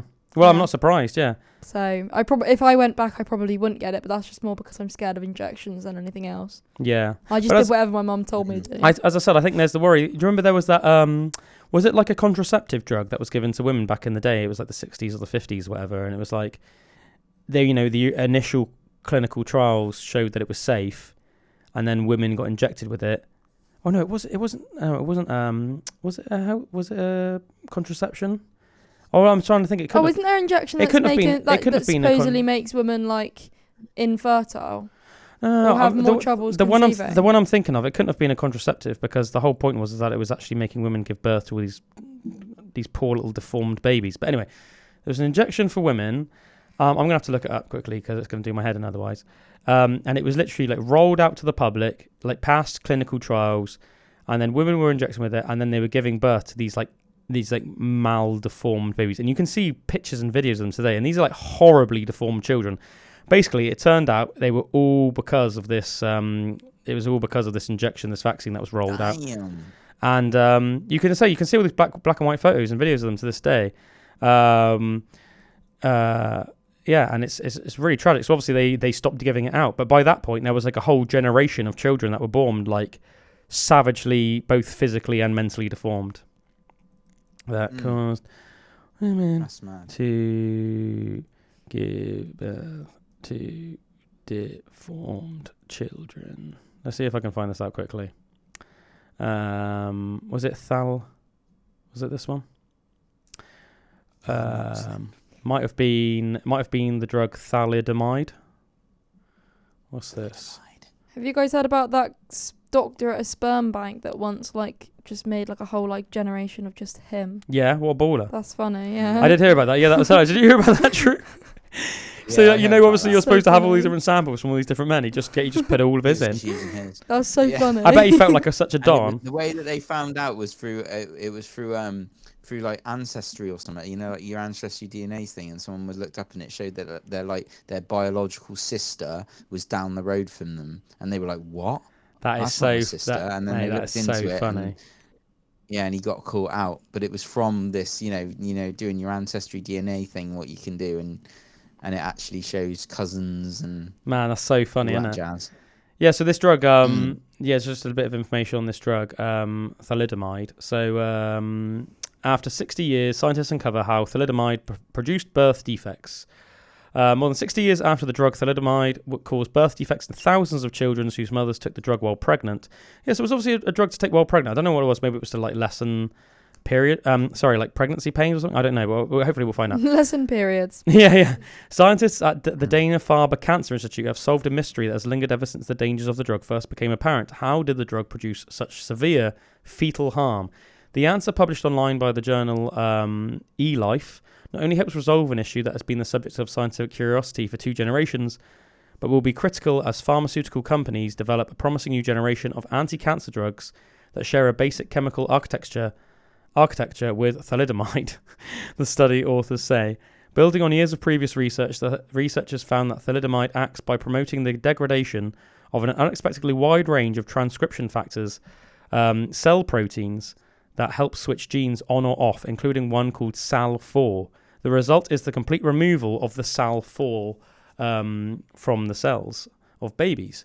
The degradation of SAL4 interferes with limb development and other aspects of fetal growth. The result is the spectrum of complications indelibly linked to thalidomide, the deformed limbs and defective organs in children whose mothers took thalidomide during pregnancy as a treatment for morning sickness. That's it. It was a treatment for morning sickness. So women were taking this drug for a treatment for morning sickness, and as a result, they were giving birth to these like hideously deformed, poor children that if they hadn't had it would have just been like normal kids. Just been normal kids. Savage, isn't it? And instead, basically, took their life from them because they had no quality of life. Some of them were born with like no limbs and stuff. Just like for the morning sickness. Yeah, like with like no limbs. Like, oh, poor little kids, man. And I think, it just goes to show, and savage, it's not about fear-mongering. It's not about people listening to this trying to make them feel fear-mongering or saying that every single drug is bad, but you do really need to take a lot of responsibility for what you put in your body. And just because something is technically available to you over the counter or whatever doesn't mean you should be taking it, I mean, even I remember looking into, I can't remember what sparked it, but I think it was because I was hearing about all of them. I've never been like a big painkiller taker. I think you should take it if you really need to, but I think people just take them so willy-nilly. And I think I was listening to a podcast years ago, somebody talking about the health detriments of painkillers. I ended up doing like a load of research. And funnily enough, because we were talking about COVID, and I found out that in the UK in 2020, more people died just of paracetamol overdoses. So not all painkillers, just paracetamol, so paracetamol obviously being the weakest of the painkillers, more people died of paracetamol overdoses in 2020 than died of COVID. And I remember like, that is nuts. When you put it into perspective like that. Now that's nuts. Yeah, like when you put it like that, you're like, oh, okay. It really puts things into perspective, doesn't it? Like, well, no one's. You don't hear people going on about, the dangers of paracetamol. Paracetamol pandemic. Yeah. But like, you literally, when was the last time you heard somebody be like, look, guys, don't take paracetamol because it's actually really bad for you? You just don't hear that. It is quite a high risk. You can just go in. I could just go in. That's how Bruce Lee died, didn't he? He never took anything. And he took a paracetamol, and he had this reaction in his body. Is that really how he died? It was like, yeah, and it was from taking don't know if it's specifically paracetamol. Yeah. It was like a painkiller he had a really bad headache, and he never would take any because he was like so fit and stuff that like he wouldn't ever take them. And it was like the first time he'd ever taken it or something, you know, and he died because of the reaction with it. That's mad. Maybe it's a good job I can't take any tablets or anything now. Yeah. Maybe that's a good thing. Well, yeah, no, because it's really bad for like your kidney and your liver and stuff because they're like, you know, it's quite hard for your body to process these things, and it does damage your organs. Yeah. It does damage your organs. Quite a lot. I think it's like with some of the more stronger painkillers as well, like ibuprofen and solpadeine and stuff. They can also over the long haul, if you take them on a semi-regular basis, they can even damage your heart. So I don't think paracetamol can damage your heart. It can damage your liver and your kidneys. But the more powerful, the stronger drugs like ibuprofen and solpadeine, I think have been linked to both kidney, liver, and the degradation of both kidney, liver, and heart function. And I think when you then add on to that obviously a large percentage of the UK say, you know, drink a lot of booze, and the more time goes on, I like a drink now as much as the next guy. I've drank in a lot of booze in my life, people. But the more evidence, the more research that's coming out basically is actually showing that as time goes on, alcohol is actually even worse for us than we thought it used to be. Yeah. Like, we've always known that it's pretty bad for you, but it's like straight up poison, you know, it's straight up poison. It doesn't mean that I don't think that people should, because at the end of it, it's up to you. If you want to drink, as much, if you want to drink a ridiculous amount of alcohol, then that's up to you. You know, obviously, as long as you're not. I need some of that drunk buzz without the side effects of the alcohol. That would be nice if you could just get like a little bit of a buzz on of when you're a little bit tipsy. Because I don't even like being absolutely smashed anymore. But when I just get a little bit tipsy, like.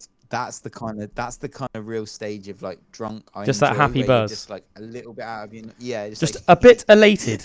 You're just slightly elated, aren't you? Just slightly elated. That'd be cool if you could have that without the Definitely, man. Without the sad effects of it being super bad for you. Yeah, but I'm just thinking, when you have people that are like taking like painkillers, say on a semi-regular basis, on top of drinking on a regular basis, and then you bear in mind how like say like the average person in the West's diet isn't great.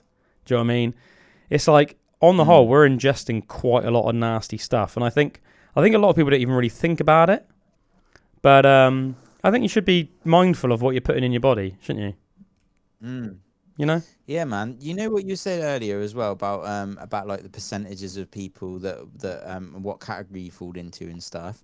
Like, and we were talking also about like the Brit card and you know, this totalitarian thing. Yeah. Like I just wanted to mention it because I heard something the other day and it kind of blew my mind a bit, and I thought, cool, if this actually is true and it goes this way, like I can imagine that like say like 98% of the population would just go for it instantly and become entrenched in the system. And it was basically like, you know, like the social system that we have at the moment, where people like if you've got issues or you can't work and that, like you get paid like your benefits and stuff. Oh yeah. Get like money and that. Social welfare, or whatever it's called. Social welfare. This guy was talking about the implementation of like these CBDCs and what the plan is to go to like a digital currency and digital pound, like they have in China. They've gone to like the digital yen. Like, so he was saying in the UK, like this Brit card and that, it's all like almost pushing us in this direction. But he was saying what the actual plan is there to be like two types of CBDC, like central bank digital currencies that is run by like a central bank government. And one being for people like just normal money, like a Brit pound that you'd use, and the other one that would be specifically for institutions like banks. So the banks would be like something that they would use for their internal transfers and stuff. So like 2 types. And he was like, this is like what's going to happen between 2026 and 2030. And I'm like, I've never heard of it, but if this does happen, it's going to be mental.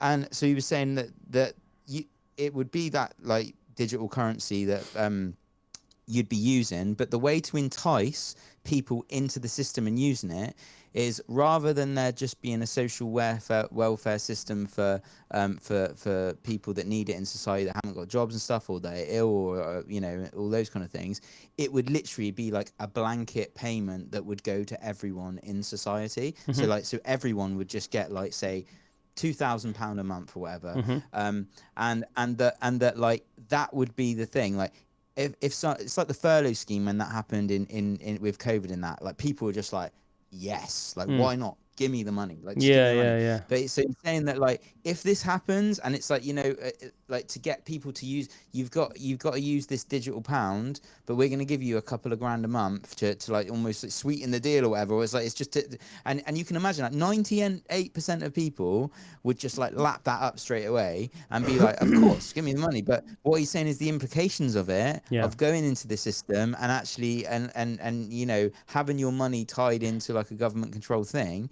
like that's, yeah, you might be getting something from it, but it's like you're basically being bought for that monthly payment. Like you're going to lose the autonomy, you're going to lose like freedom and all this kind of stuff.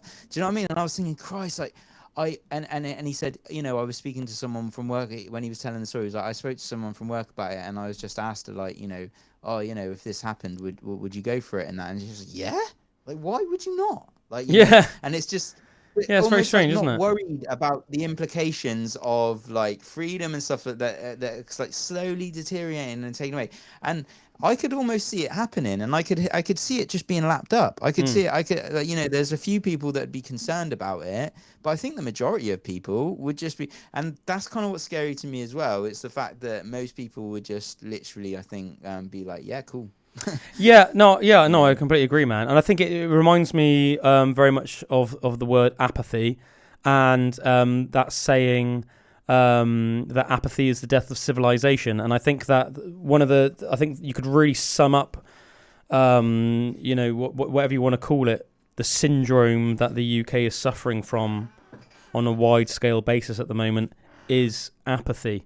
And I've heard before that apathy was one of the deaths of Rome, and I think you can see a similar thing here. And for people that maybe don't know what apathy means, well, look up the definition of that apathy, because it probably, you know, the Oxford Dictionary definition. But it's like if you're apathetic, it's like you don't really care. Like, you know, you're just sort of going through the motions. You're not really paying attention. Motivation or emotional connection to activities, people, or even life itself. That's it. Sorry, can you say that again, man? Because that was as I said. Apathy is a medical symptom characterized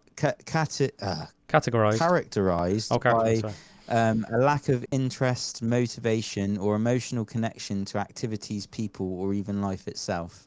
Yeah, so I think, you know, if you look at, say, everything that we've been talking about today, a lot of the things that we talk about on PB when we're not horsing around and talking about fart or bottom facts or whatever, but like, you know, it's like this. It's like you see that with how most people are, or at least a lot of people are, living their lives in the UK. So you see the slow sort of decline of the UK over the last sort of like 30 or whatever years. And don't get me wrong, nothing in life is linear, or at least very few things. So everything is up and down. You know, I'm not making up that like life used to be great up until this certain period and then it's been awful since.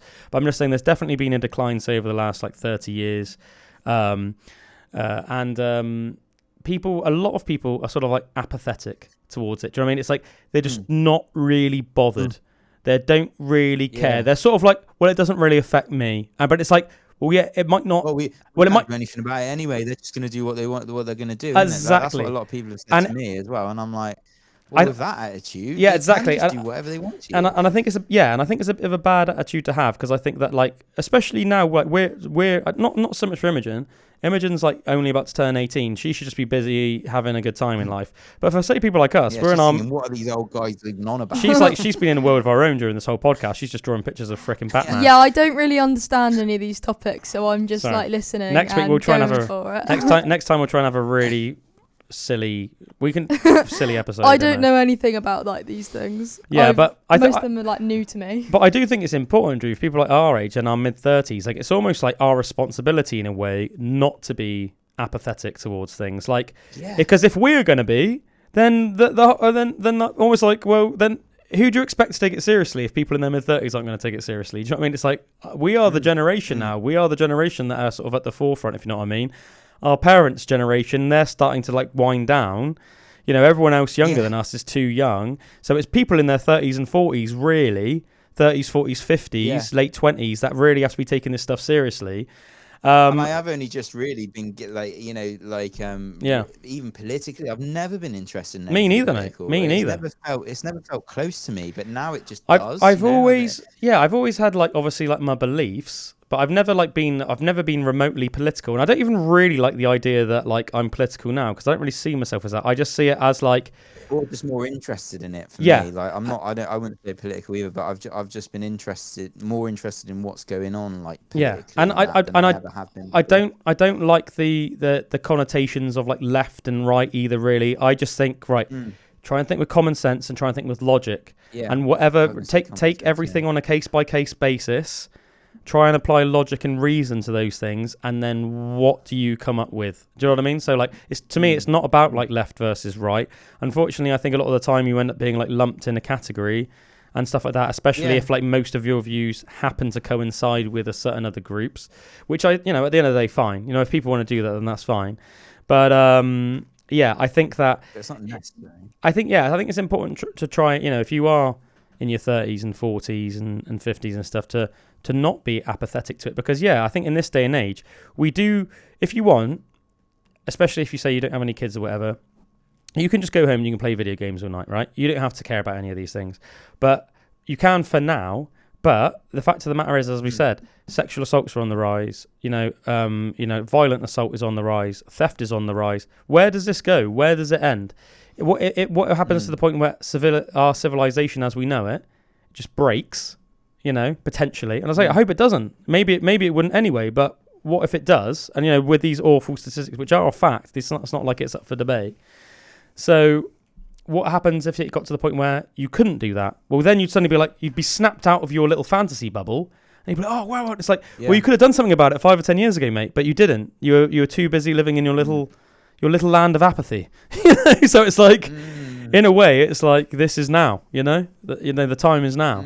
And it doesn't mean that you have to go full on, become a crusader. That was a good quote. This is now. Yeah, time is now. This is now. The time is now. But you know what it's like? You don't have to become this full on crusader, but maybe just take these topics a bit more seriously. Maybe know where you stand with it. Like, know where you what. Yeah, and when it comes to say like local elections and national elections, maybe really take the time to do your research and actually like take responsibility for your vote.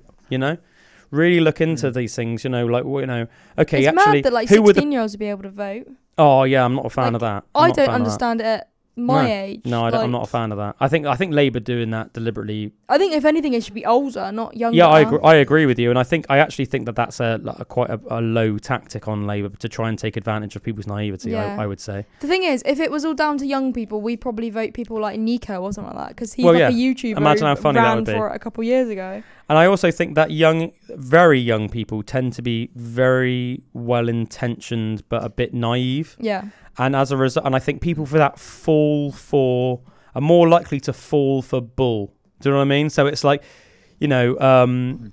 idealistic bull that doesn't actually stand up to the test of time and stuff like that. But it sounds good on paper, And if you do have like an ideal in your head, like I remember being 18 and being like, thinking you are right about everything. Yeah. The older that you get, the more you realize that, like, not only were you maybe not right then, but that it's a lot more complicated, and to take your time and, like you said, like really deeply go into things and try and have like a more like centered like approach in your head to like making decisions and stuff, not just being like, because you got the power of life in you. You feel like, like you can do anything. And of course, if you have an idea about something, you can think that there's nothing else is even there. You know, definitely, and passionate about it. And I know that there's like several issues now that would be probably put under that would definitely be put under the umbrella of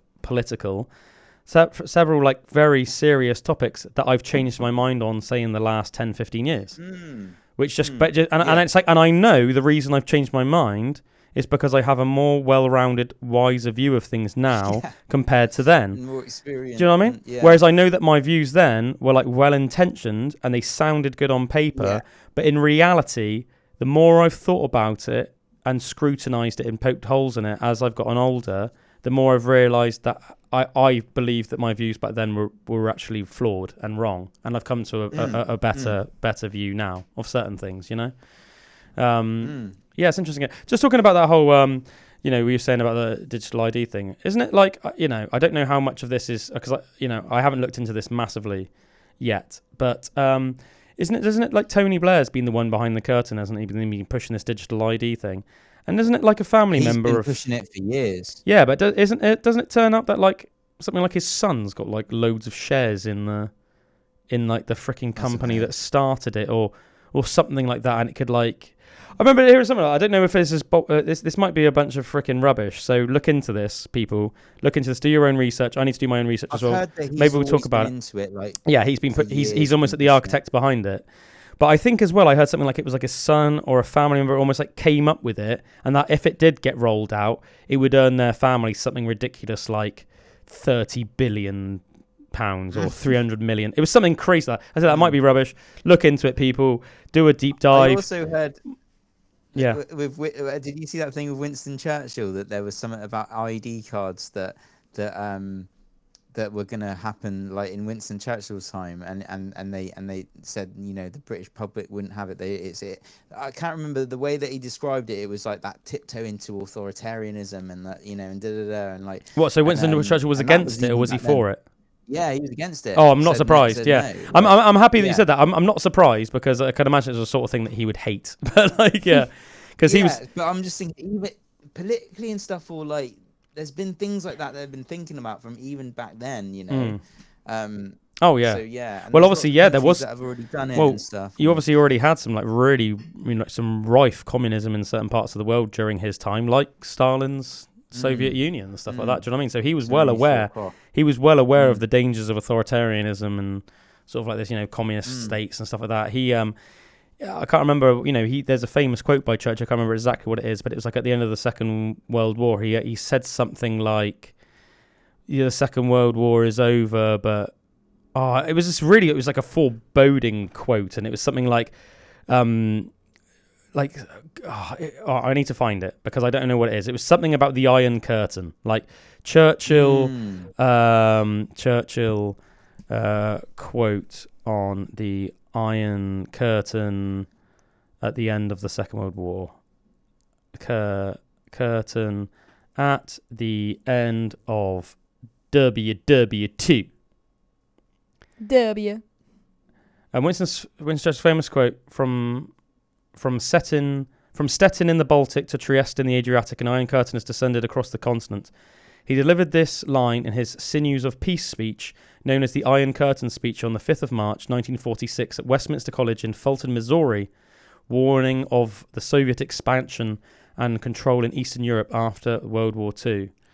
I can't remember the exact part of the quote that I was on about, but it was a really cool quote, and it was quite foreboding. But man, he was a savvy guy. I feel like he was one of those guys that, like, he could naturally see what's up. Like some people just seem to be just like lost in the woods, so to speak, and some people can just see through it. Can just like cut through everything to see the reality. I feel like he was very good in that regard. Look, read that whole quote, people. It was the Sinews of Peace speech. That's a really good speech by Winston Churchill. But one thing about what's his name? Tony Blair as well. I don't know if you've seen a picture of him recently, but he's starting to look almost like he's turning a bit evil. I've never really had much of an opinion on him either way. More reptilian. But, I was thinking, do you guys remember... No, you wouldn't remember it. What about me? Drew, do you remember that programme that was when we were kids? I don't even know who this guy is. It was called... He was like the Prime Minister of the UK for ages. Oh. Anyway, it was before you were born, to be fair. But do you remember there was a programme when we were young called Grizzly Tales for Gruesome Kids, Drew? I watched that. Did you? Yeah, it was on at like 6 o'clock. Tony Blair is starting to look like the freaking like old man narrator dude of that. I used to be terrified of that. I wake up early just to watch it. People, right? Whether you've watched the show or not. Has he got long hair now? Tony Blair? No, he hasn't got that. But look, guys, look up Tony Blair now, and then look up Grizzly Tales for Gruesome Kids, and then there'll be like this old guy. I can't remember if it was made out of like clay or something. It looks like a really like Tony Blair's starting to look like that sinister, menacing old man from Grizzly Tales for Gruesome Kids. Like honestly, look him up. I saw a picture of Tony Blair recently. And I thought, who's he starting to look like? I was thinking he's looking like sinister, like. And I thought he's looking at the Grizzly Tales for Gruesome Kids guy. That's who he's looking like. I figured it out. But yeah. Well, let's finish the pod on some just interesting tidbits. The Raft of Death. Do you want to hear about this quickly? Yes, Death. Poon. This is a good name as well. Poon Lim. Imagine your name being Poon. Hi, I'm Poon Sounds Lim. like poo. This was Poon Lim's ocean ordeal in 1942. In 1942, Poon Lim, literally spelt P-O-O-N, Poon. You're enjoying saying it, aren't you? Poon was a steward aboard a British merchant ship when it was torpedoed by a German U-boat in the South Atlantic. The ship sank fast. Poon grabbed a life jacket and leapt into the waves. Poon found a small wooden raft, barely enough to hold his Poon, and climbed aboard. Like that? I don't know, I just really want to emphasise Poon. Poon was alone. Poon had no food. Poon had no water. Poon was not rescued. For 133 days, Poon was adrift. Poon caught rainwater in his tarp. That sounds like a hilarious euphemism when you say it like that. Poon fished. Poon caught rainwater in his tarp. Great. Poon fished with wire pulled from the raft's lantern. Poon even had to fight off sharks with a makeshift spear he had made with debris. Poon dried fish meat in the sun and rationed every bite. Poon's skin blistered. Poon's mind frayed. I said like third person. But Poon kept going.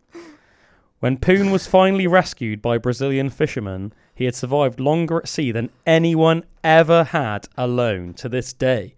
The British Navy studied... On a little raft? Yeah. The British Navy studied his ordeal to teach others how to endure the impossible.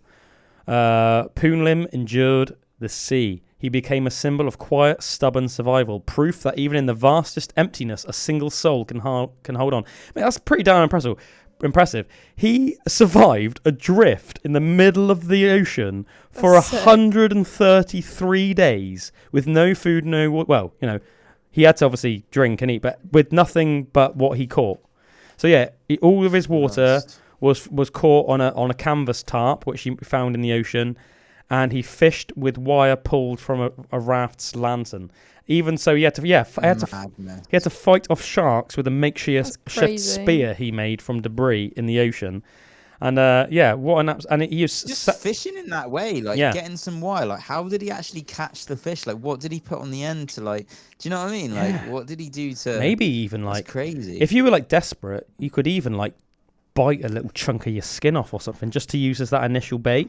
And then once you'd caught a fish, and put your finger in the water. For, that'd the blood be too dodgy, though, wouldn't it? Don't you reckon?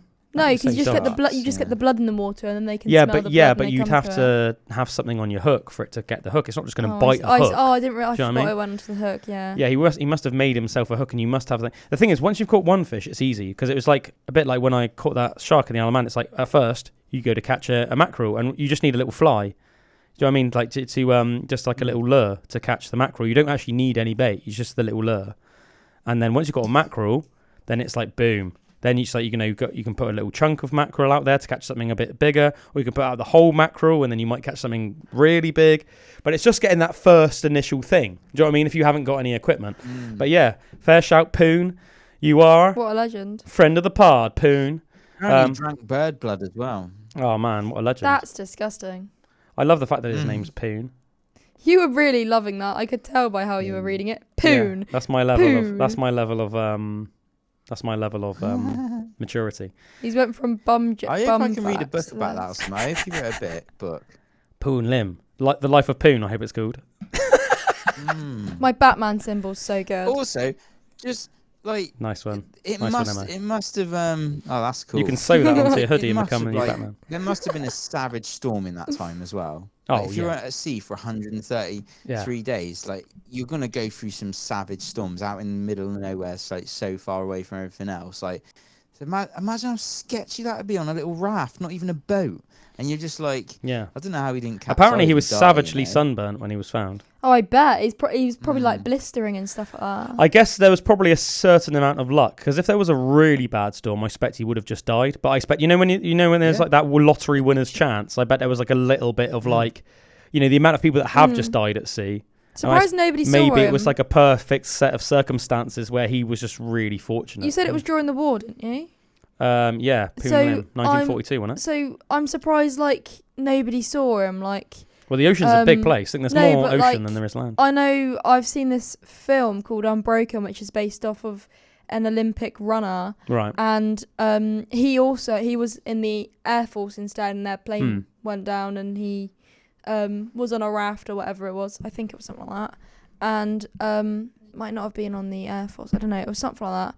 And he was in a raft, and like the Japanese saw him and shot at him, and then savage killed one of them. The Japs in those days were so brutal. Honestly, they were brutal. He still survived or whatever. Yeah. But like he got seen by the planes going above him, so I'm surprised like he didn't get spotted by anyone in a plane.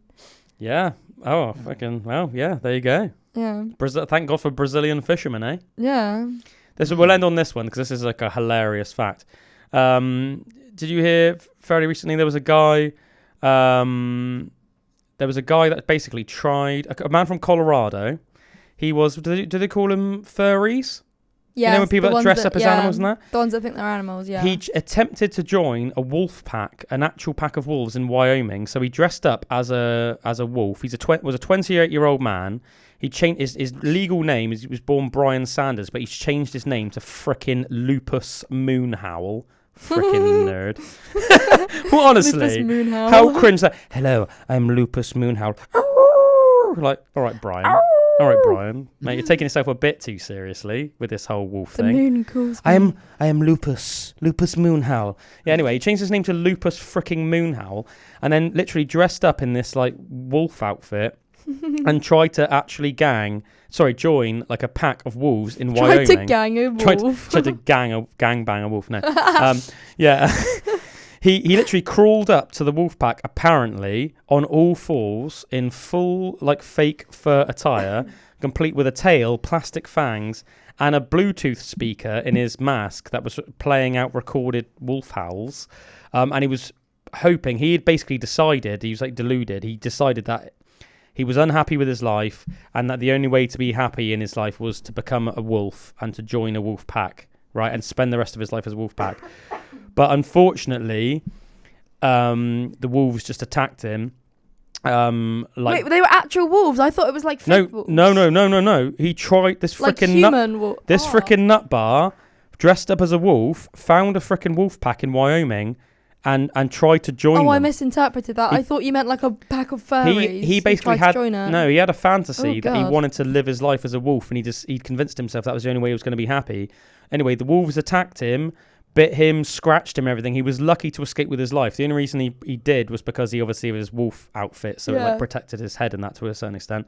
And he ended up in hospital, obviously full of like bite wounds and scratches. Apparently, he's mentally distressed because of how like he had this like delusion for years, and it's like shattered his illusion of reality. And apparently when he was... I know, man. It's freaking mental, isn't it? The game warden who was the first on the scene to save him, described the encounter as the fastest I've ever seen someone regret a lifestyle choice. That was his quote, which is hilarious. Yeah, he suffered multiple puncture wounds, torn synthetic fur, and apparently what doctors are calling severe emotional disillusionment.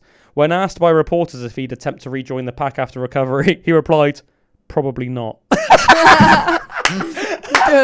I love that. He just replied, "Probably not."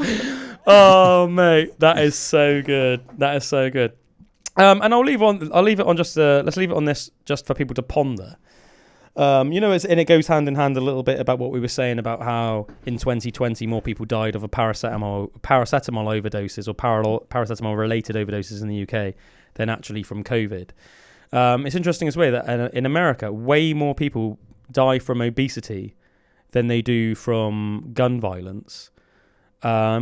Yet, there's hundreds and hundreds of, anti-gun marches all the time in America, but not a single anti-obesity march.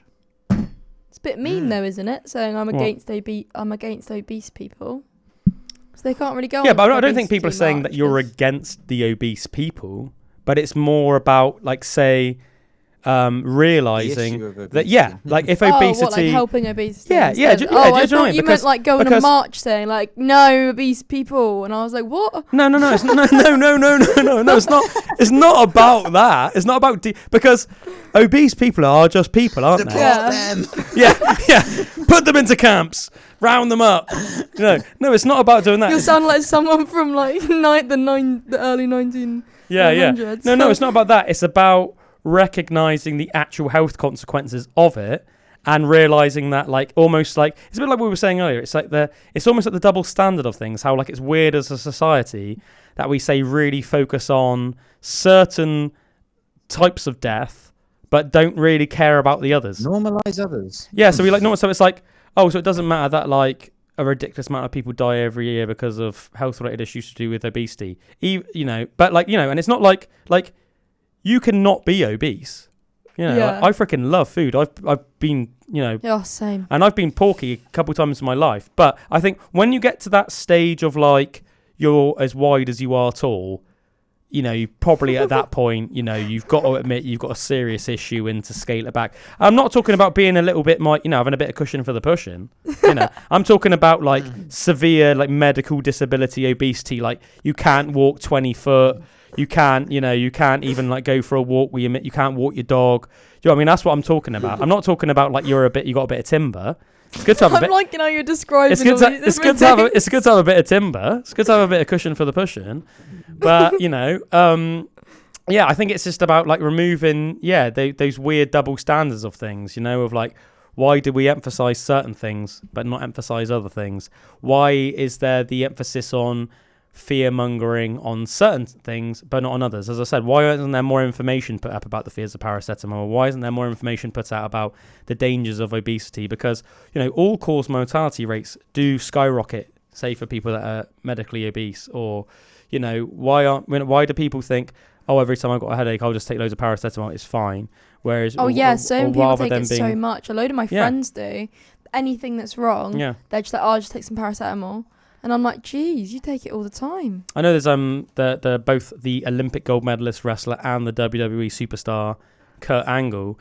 He's actually got a really interesting documentary, and he broke his neck 3 times in his combined amateur wrestling and professional wrestling career. And he basically became addicted to painkillers. I don't know what painkillers they were. They've got slightly different names in America, so it makes it a bit confusing. But Xanax. Yeah, things like that. But I think he was taking over 100 a day. And and he said he was tweaking off it. He got to the point where he was because when you take them in that large doses, it can even have a mental effect. And he was going mental, but it was the only way he could almost get through the day. So he was just taking them because otherwise he would just be in chronic pain. But yeah, it's really interesting. So he's clean now, and he goes on to basically how the painkiller addictions were this people didn't realize how bad it is, but it was worse. It was worse than if he just put up with the pain from the broken necks, which is saying a lot, because obviously a pain from a broken neck is savage, because it could all affect your nerves and make your limbs spasm and all sorts. There's so many of them over there as well. They almost use them as a bit party drugs as well. Mix them with bit like, what's that called? Like, is it called Kool-Aid or something? And Kool-Aid. That's why people say, like, "Oh, you're drinking too much of the Kool-Aid, man." Kool-Aid. Yeah, and it's like they mix like some weird, like some painkiller, or is it like Gatorade or something? I don't know. Gatorade. Because I thought Kool-Aid was just something that people say. Like, if you say, "Oh, you've been sipping," no, there is a drink called Kool-Aid. It's like you've been sipping the Kool-Aid, bro. So people could. There used to be a trend where people would like dye their hair using Kool-Aid. Right. It's like a really like syrupy drink. It's almost like, I suppose it could be like our slush puppy, but it's like like without it being slush. So it's like a flavor like syrup thing that you put into your drink. I think. If I'm not incorrect. I'll tell you what, we can do a bit of information for. We'll find out next week. But unless Drew's already looking into it now, he's got the face of a man that's looking into it right now. Yeah, there's something. There's and like even on like Power and that, like they would drink. Do you remember? Oh, really? Tyreek would always go drink it. Like, you know, would he? And it's something. It's been too many years, man. And great show. Kool-Aid is like it's just like a is like, it's not what I was thinking of, or they might use that as like a slang term for it or something, but the original Kool-Aid is just this little like weird little popsicle drink. But yeah, there's this drink that they mix like alcohol and an American drink plus like some kind of pill, and it's just it gives them a buzz, you know, but it's a bit more chilled than like real hard drugs and stuff. But yeah, they drink loads of it. Interesting, man. And it's like, I always thought that's mad. Yeah, crazy. Yeah, I think there's I mean, I think in America you see even more like what is it they call it? There's like I can't believe I've forgotten the name of it. It's like the whole drug industry, they call it. It's like you know what I'm on about. Big Pharma. Yeah, there's like such a big thing with Big Pharma, because apparently you know, it's like there's loads of adverts like always advertising drugs and stuff on like in American TV and stuff like that. But anyway, we'll leave it there for this week, I think, folks, because we've gone over 2 hours now. But thanks for listening to another Pandora's Box. Remember to go give us a like, subscribe, follow, whatever. Jiminy on Mary Poppins. Yeah, on YouTube, Spotify, TikTok, Instagram, all that good stuff. Pandora's Box Podcast. We appreciate you. We love you. And we shall see you next time for another PB. Cheers, folks. Bye-bye.